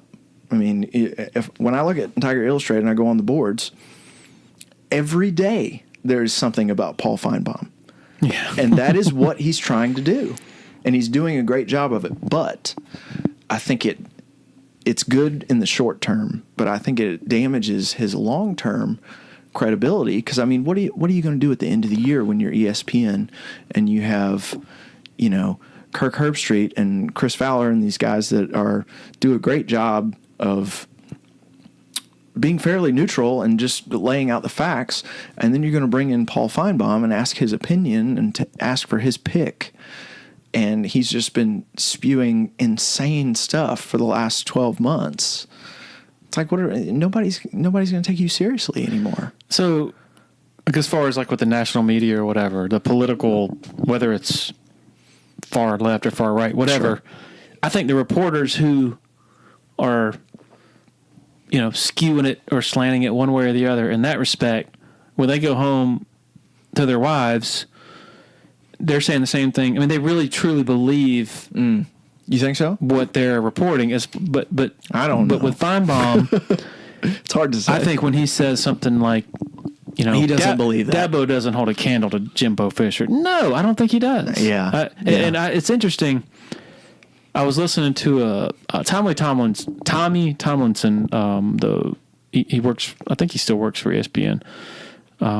He was a longtime Charlotte Observer columnist, great columnist and storyteller. Wrote a great story on Jared Lorenzen, the round mound of touchdown years ago. Yep. He interviewed Paul Feinbaum over the summer, and he was asking him about sort of his history and how he got to where he is. And Feinbaum was sharing when he worked for the Birmingham newspaper. He said at some point early on, I realized that as long as I stirred people up every day, that I was doing a good job. Yeah. Well, I mean, it's obvious that is his MO. And then there's nothing personal. There's nothing personally wrong with that. It's not. I'm not saying he's a terrible human being. He's doing a job. Right. But in terms of, as we're you're like, a lot of people try to boil his statements down to, okay, well, but then there's a counter to that, but you don't even. It's not even worth it because I don't even think he believes he's not sincere in what he's saying. Yeah, my favorite thing about where we are as a program is that I don't care. I don't care what anyone says. It doesn't matter. I don't care what anyone thinks. Until you beat us, it doesn't matter. The record books don't have quotes next to them. They just have wins and losses. I don't know, man. There might be an asterisk beside the national championship. Alabama was tired. If there's ever been an asterisk, that would be the one. It just says so tired. Are you worried about the defense at all this year? I wouldn't call it worried. It's. I think it's an interesting insight when you hear Dabo and Brent talk about. We knew what we had going into camp last year. Mm-hmm. You had the cake was baked. You had exactly. You had 3 or 4 guys that could have easily been top 3 rounds that decided to come back. So you have NFL talent on the line. And I mean, it's still the game has changed so much over the years, but the line is still the most important. You gotta block those guys. You gotta get to the quarterback, and you gotta protect your quarterback. That's where the ball is. That's where the game starts and where the game ends. So, there's certainly more. There's definitely more uncertainty with losing those guys and being so young. But I mean, no, I'm not worried about anything. We recruit at such a high level. And we have such talent and such great coaches. And you did such a great piece the other week about the continuity of the coaching staff. That was, I mean, people talk about that, but to really do the analysis and break it down like that was eye-opening. Just what was it, like 40-something coaching changes in the ACC? 49 new assistant coaches in the ACC, and none at Clemson. 0. Yeah. We have 0. And I mean, when you did that, I've always thought that Brent was really happy here, but when I listened to your podcast with Brent, I feel so good about Brent staying here. Yeah. And he might leave next year, but I mean, we had this huge question when Chad Morris left. Mm-hmm. And you best believe if Dabo has the ear of his guys, and if he knows that somebody's going to leave, he's either going to bring in somebody or he's going to groom somebody to do a great job and work underneath that person and learn what they're doing. So, I mean, as long as Dabo's here, and I certainly don't see Dabo leaving. No. I don't buy the going to Alabama thing at all. The amount of trust and faith that this university has put into Dabo with giving him the job, and then building the multi-million-dollar football complex that he I listened to the Dan Radakovich thing today. I finished that one today. That he drew out on a napkin, which is so Dabo and unbelievable. He has no reason to go anywhere else. Everybody's happy here. Everybody's getting paid here. And they got a good thing going, and they have everything that they've asked for. And they all seem genuinely happy to coach together. So, I mean, I do think that Tony will take a head coach job somewhere. Not sure about Jeff, but I'm not concerned about it. I'm really not concerned about it. As long as we keep recruiting at this level and Dabo's the head coach, we're going to keep rolling. Zach, you could not be concerned even if they went 1 and 11 this year, you could still... Are you talking about us or Carolina? Clemson, and you've still won 2 national titles in the last 3 years. Absolutely, man. Absolutely. I got to witness first national championship in, I don't know, what was it? Almost 30 years, whatever, 20 something years in person. And I mean, I really never thought. I thought that it was just some thing that we did back in the day, and sign that said 81 some national sign championship. on the inside Death Valley. We could stop winning tomorrow, and I would cherish this time forever. I mean, this is obviously people's expectations change, and it's tough to placate an entire fan base when you start winning like this. But I mean, yeah, we could win 8 games this year or next year, and I'm not mad. I'm not mad at them. You talk about placating a fan base. That stadium last Thursday night, had there been 10,000 empty seats, there would have been media kind of a sensation. Like, everybody's talking about declining ticket sales. There weren't many, not to pile on media or anything, but I always judge it by the corners of the top decks. Yes. And when we got in there pregame, I said, look at the corners of the top decks. Because, I mean, that's the first place you notice. Because, I mean, top decks, people move in, whatever. Now, if the guy has the corner seat and the seat 4 rows down is over, he's going to go sit 4 rows down. But if they're sitting in those corners, that's because it's full. That's amazing on a Thursday night. The hill looked good, too. Yes. All right. So, Saturday in the first half, are you going to just be in your seat? No, I'll be sitting with the band. So my regular seats are in the upper deck. Okay. Which is really nice. Our upper deck is nice. I can look over and I see the lake. I can look over and I see campus and Tillman. You're in the north? I am in the north stands. Okay. I'm TDQ, row P. Find me there. Okay. I'll use my binoculars. Yeah. So those are where my seats are. But I gave those seats to one of my buddies that will be here, that wants to be here to see me play. But I'll be with the band, with my girlfriend, and my girlfriend's dad's coming in town, and I got a few buddies that are coming, and got them some field passes. So I'll have my little security blanket of my crew there with me. All right, so where's your guitar when you're sitting in the stands with the band? I hand my guitar over to a handler. When you get there? I will rehearse with the band at 10 a.m. on the band field on Saturday. Okay. I'll rehearse with them tomorrow. Friday? Tomorrow evening. And then I rehearse with them at 10 a.m. on the band practice field. And then from that point on, I just show up and execute. When do you give your guitar away? I will not take it from the band field. Someone will take it. Friday night? No, Saturday. Oh, I'm sorry. Saturday. Oh, yeah, 10 a.m. Sorry. Yeah, 10 a.m. Saturday. Someone will have my guitar from there, and then I will get it on the sideline. We'll exit the band area. I think it's like 5 minutes left in the second quarter is usually when they start, filing onto the field and the corners and all that stuff. You see that. But, and then I get my guitar, and we'll have a little bit of extra time. The first 2 times I've done it, no band. Well, I take that back. I think Georgia Tech played before us one time when I did it the first time. But we'll have a little bit of extra time because Texas A&M will be playing before we play.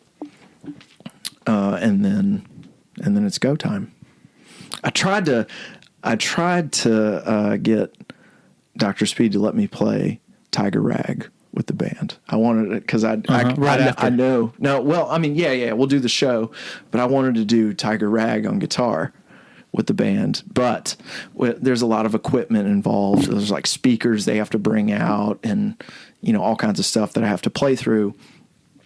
So they'll have to be striking all of that equipment while they're playing Tiger Rag. So I can't do that. But I wanted to give the first rendition of Tiger Rag with an electric guitar. That would have been cool, but maybe next time. A great friend of the Clemson Dubcast and winner of the Clemson Area Chamber of Commerce Business of the Year Award, Founders Federal Credit Union. If you've been to a sporting event in Clemson, you've probably heard about Founders already. They are the official credit union partner of the Clemson Tigers, and all Clemson faculty, staff, and students are eligible for membership, as well as IPTAY members. Matt Gross is a proud Clemson alum and the vice president for the Clemson market for Founders Federal Credit Union. Membership at Founders has many benefits: great rates on loans and savings products, advice on investments and insurance products, and even a Clemson debit card available for any Founders member with a checking account. Founders Federal Credit Union is federally insured by the NCUA. If you're in Clemson, stop by and see Matt and his staff, 680 Old Greenville Highway, Suite 300, right next to the Walmart Neighborhood Market. What are you playing Sunday in Charlotte? Same show. Oh, the same show? Yeah, same show. With Tiger Band. I had no idea they were going. Yeah. Okay. Yeah, it's not some random occurrence that I'm also playing at the Panthers Stadium. It's Tiger Band had the halftime show. Usually we'll do it one week at Death Valley, and then we do it the next week as well, and we'll play to the north stands, and then we'll play to the south, or we'll play the south stands, and then we'll play to the north stands. But this year, I don't know what the logistics are of it, but they got the halftime show at the Panthers game. So he's like, we'll do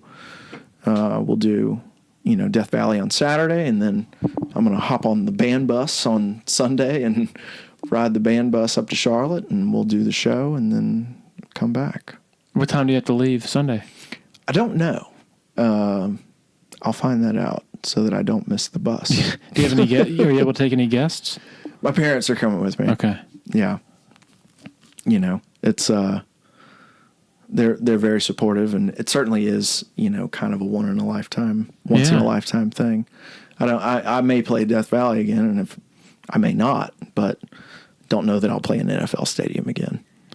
So are you conscious to not? Are you like, I'm not going to look up, or anything like that to try? I usually try not to look up before I start.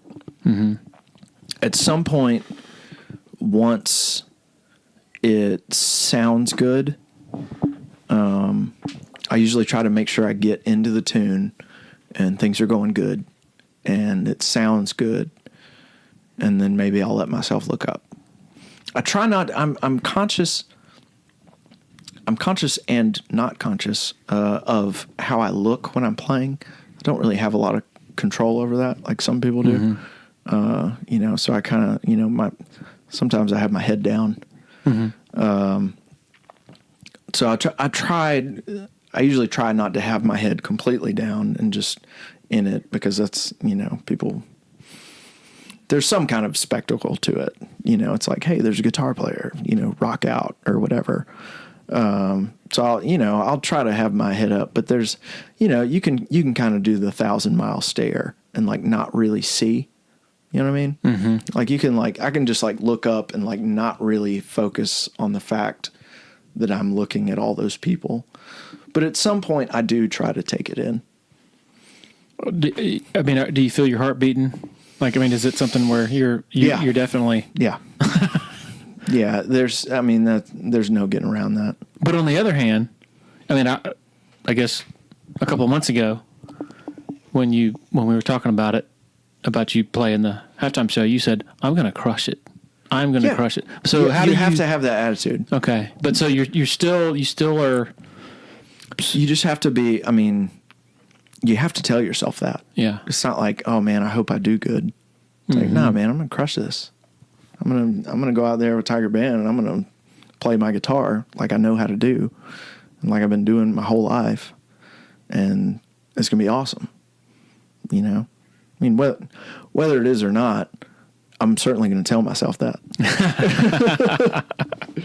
I know the most, like, it doesn't matter. Like if I'm playing in front of 20 people and there's like another drummer in the crowd, and I know it. Mm-hmm. I'll get sort of nervous. Do you have the same thing like other musicians or anything? It's very different than playing a regular show.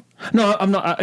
I'm sort of separating that. I'm just wondering, sure. The most, I guess, what makes you nervous during a normal show? There's some of that. I've played so many shows at this point that I'm confident in doing what I know how to do. And I know that this band is good. Mm-hmm. So it's like if I just do what I need to do inside of this band, like I'm going to be okay. But yeah, you know, we'll play some shows, and there'll be some people there, and I'm like, oh man, like this guy's here, like that guy's better than me. Right. You know, but I mean, it's all, I try to separate myself from the who's better. Yeah. It situation. doesn't even matter.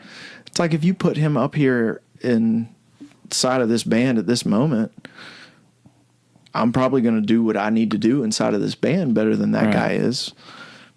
Sometimes not. Sometimes they're just way better. But, you know, it's fun, man. I really try not, I take the music seriously, and this is my Colonel Bruce mentality about playing music, is take the music seriously and do not take yourself seriously at all. It's like the music is of the utmost importance, and you are of zero importance. You are there to serve the music and be a channel, and that's it. You know, you don't matter at all, and not to a fault. It's like, you know, you matter as a person or whatever, but it's like you're there to be a conduit for those people to hear what they need to hear or whatever it is that's going to happen. But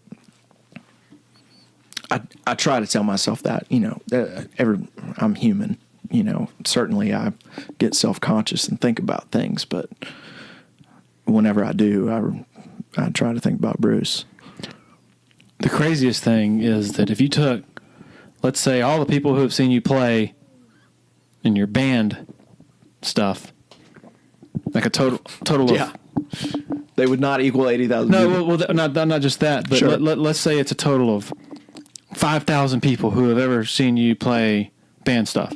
It could be probably more than that. But anyway, let's say 5,000. Yeah. How many of those people, when you made a mistake, noticed it? Very, very Like, few.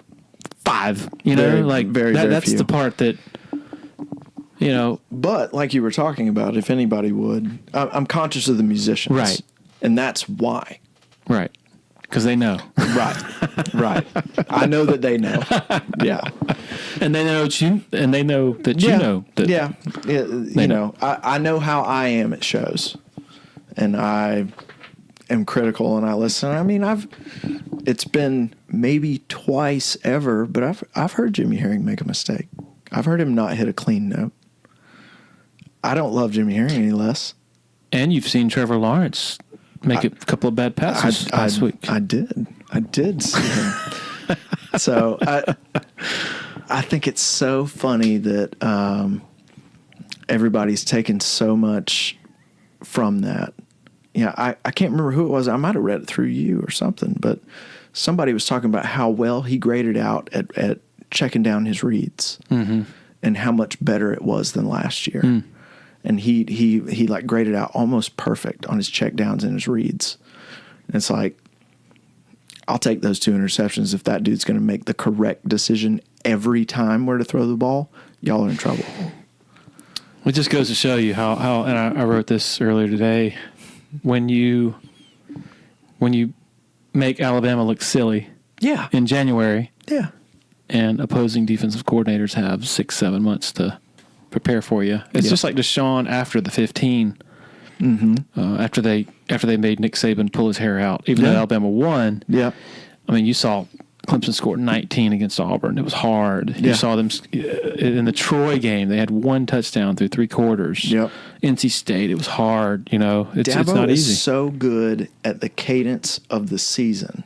Yeah, He's no doubt. so good at getting, and I think a lot of it is what he says too. But I mean, he's so good at getting the team to play its best at the right time.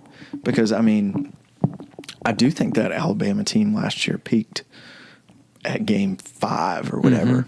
You know, they were not. I mean, who did they play? Was it LSU? Was it Citadel or Furman? Who did they play last Citadel. year? Citadel. It was the week before the Auburn game. That was really when I was like, we can absolutely beat this team, 100%. Because I mean, there's a whole thing to it. It's not just like, it's not one game. It's a 4-month process. It's the long game. Yeah, it's the long game. And I mean, we're obviously a work in progress right now. I mean, we're a fantastically talented football team, but that was not a clean game. I mean, no one that watched that game would say it was perfectly clean. Yet we won by 40 points or whatever, Covered. Yeah, I'll take a, penalty turnover laden 40-point win in game 1 any day. I always love the games where we win, but there's something that they can key on and work on. Mm-hmm. It just keeps sharpening us. Mm-hmm. So, and I mean, yeah, that one pick that Trevor had was bad. He got fooled. That guy broke on the ball, and if Trevor sees him break on the ball and throws it over his head, it's probably a touchdown because there's no one guarding him anymore. Trevor obviously made an awesome play that everyone can talk about and build on. The best player in the country goes and sacrifices his body to knock the guy out of bounds, and then the defense makes a stand and all that stuff. They didn't get any points out of it. And then the other one was it was a total misthrow. I mean, he's obviously trying to throw the ball out of bounds. It's the last play of the second quarter. He just didn't quite get it out of bounds. I mean, I hate that for him statistically, but I don't take anything away from that as far as he made a mistake. It's just a statistic. The amazing thing to me, and I didn't realize this until I went and watched it back for when I was doing the Thursday video review thing earlier today, was the fraction of a second between when Trevor saw that his bad decision was a terrible result, and when he's going to make a tackle, and when he started to when he took off, because he said in his interview, I'm sure you were probably standing beside him, that he knew when he let the ball go. But the very human thing to do, is to say, "What am I doing?" Or is this a dream? It's to take a second. Right. Thereabouts. Football is a game of reaction. Yeah, and there was no processing. There was no. It's just moping. Now it's my job to tackle him. Yeah. I mean, that's that's the kind of people we bring in here. Is I watched Ngata's interview today, and they were asking him, is there some friendly competition between you and Ladson about, whatever, you guys came in here at the same time. Touchdowns. Touchdowns. He said, no, there's so much more to this than touchdowns. He's like, it's blocking and, being in the right place and all this kind of stuff. He's like, he eventually relents and says, there is some friendly competition, but it's not about touchdowns.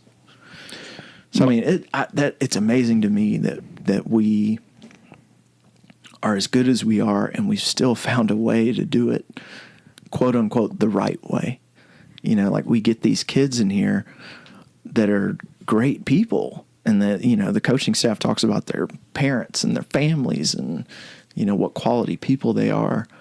And almost every other time that I can think of, when you've had these great teams, you look at those Miami teams and Jimmy Johnson Miami teams and whatever, they made sacrifices for the kind of people that they brought in to win football games. And it doesn't seem like we're doing that. The Ngata, my takeaway from that interview was superstar talent.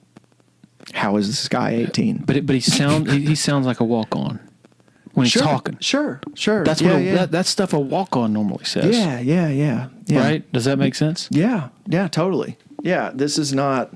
I mean, this is a guy that Dabo has praised more than anyone I can remember. Certainly more than any freshman. He said, "This guy's the hardest worker I've ever had." Period. And he just sounds like a very humble dude. I remember spring game when him and Ladson ran on the field, and I was like, I don't know his number off the top of my head. I'm not good with numbers, but I was like, who is number whatever? I was like, who is that guy? 10. Yeah. I was like, that is an NFL body on it. And I was like, that's those new kids? I was like, those are NFL bodies on 18-year-old kids. That's the craziest thing to see with these recruits that we're bringing in. It's like we've developed players over the years very well, but all these 5-star and these crazy recruits, it's like they come in physically ready. Yeah. A lot more of them do. Not all of them do, but a lot more of them do to contribute. And it's like, whoa, like those are some serious looking dudes ready to play, and they're 18. Speaking of the spring game, I got to give you credit because I have used your line multiple times. I think were we hanging out the night before the spring game? I forgot where that was. We were. But you said you were all fired up to go to the spring game, and you said, toughest game of the season's tomorrow. That's our toughest competition is us. Like, you know what? I'm going to have to file that away and use that, man. So I'm giving you credit right here. Yeah, I appreciate that. It's a little facetious, but do I think that Texas A&M starting offense and defense is better than our second string? Yeah. Do I think that anyone else that we're playing in the regular season is? No. Do I think that we would be competitive with Texas A&M with our second string? Yes. It's going to be an interesting season. Well, season meaning Saturday and maybe Syracuse. Mm-hmm. We'll see about Syracuse. And then fast forward to the playoff. Yeah. I think Syracuse is going to be different now that they don't have that quarterback. Too. But how the season will be defined is going to be interesting because if we get through this 3-0, that defensive front. I mean, you knew, like, for how many years now, it's been an absolute certainty going into 99.9% of games, that defensive line is going to totally take away something. Yeah. You don't know that now. Yeah. But on the other hand, you have an offense that is like an NFL offense. Absolutely. So, here's another take for you. I think this is the best offense as far as weapons that Trevor Lawrence will ever get to play with in his entire career. Because Etienne and Higgins. I'm saying in his NFL career. His entire total career. His entire career. I don't disagree. I think that, I mean, if you look at the weapons and the places, just watch 5 years from now where these people are playing in the NFL. They're not all going to be on one team, and they're all going to be starters. I think this is the best offense that Trevor Lawrence will play with, period. They may not be fully developed, but as far as talent and weapons. Score prediction. It's tough. I do think it's going to be close through halftime. Jimbo's good. Jimbo's a good game planner. I want to say like 38-21, something like that. I think, they have a good team. They're very talented. Jimbo recruits really well. But they're not up to it. They're not. I saw something on ESPN where I think I just saw a screenshot of something where it was like 5 people were picking the game and 3 of them had Texas A&M. What? Really? Yeah. Wow. I think I could be wrong, but for a 19-point spread. Yeah. Yeah. I mean, it's a hot pick this week, but I mean, no way, man. You can't. You saw it last week, and I mean, obviously Georgia Tech is not Texas A&M, but they gave us the run. Right. What are you going to take away? Right. You can. I mean, our offensive line is fantastic. We have the best quarterback in the nation. We have the best running back in the nation. We have arguably the best receivers in the nation. What are you going to take away? Yeah, you might do something. I mean, our secondary is fantastic. You going to attack our defensive line? Okay. You're not going to outscore us. We have too many weapons on offense. You are not going to outscore us. The offense would have to make a lot of mistakes We would have to turn the ball over 4 or 5 times, I think, to lose any game this season. I mean, unless it's just like some crazy happenstance where we turn the ball over like 5 times in a game and it's like scoop and score situations. There's just nothing anyone can do to stop this offense. I mean, you could see possibly how Jimbo could try to play keep away with a consistent running game, which, like we said a few minutes ago, before, that ain't happening against the defensive fronts of recent years. Now I'm saying it's possible. I'm not saying it's going to happen, but if you play keep away and you make the offense uncomfortable, maybe, but I still can't. I could see Clemson doing the same thing, running the ball with ETN and keeping away from A&M's offense. There's going to be things that they can do. I think they're going to have offensive success. They're not going to have as much offensive success as us. I don't think we're going to just outright stop them. We might. That would be fantastic. I also don't think we showed much last week. I don't think we showed much at all last week. I think we ran very base. Somebody told me they ran 13 plays total, and the playbook has like 30. I totally believe that. Something like that. I also think, I mean, Dabo's very much, one game at a time, and he preaches all that stuff. I think he knows that Jimbo has had this game circled for a long time. And if Dabo knows that, then he's prepared for it. Not saying he overlooked Georgia Tech, but I think that Dabo knows and Dabo's ready. Zach Thigpen, this has been awesome, man. Yeah, man. Great time. Good luck Saturday. This has been a long podcast. Some people would say, make a joke that it's about as long as 3 Allman Brothers or Grateful Dead songs. They showed up. And they played one song all night. Awesome, man. Thank you. Yeah, man. Thank you, Larry. It's been a pleasure. Yeah, man.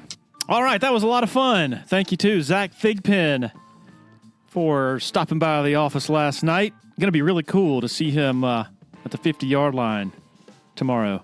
Looking forward to joining him with the Grateful Brothers for that show at the SO Club the Friday night before the Charlotte game in a couple of weeks. Thanks to all of our sponsors, including our title sponsor, Parham Smith Archer Hall Law Firm in downtown Greenville. Most of all, thanks to all of you for making this a part of your listening routine. We'll be back early next week with the first of 2 podcasts. Everybody have a wonderful weekend and be safe. Cheers.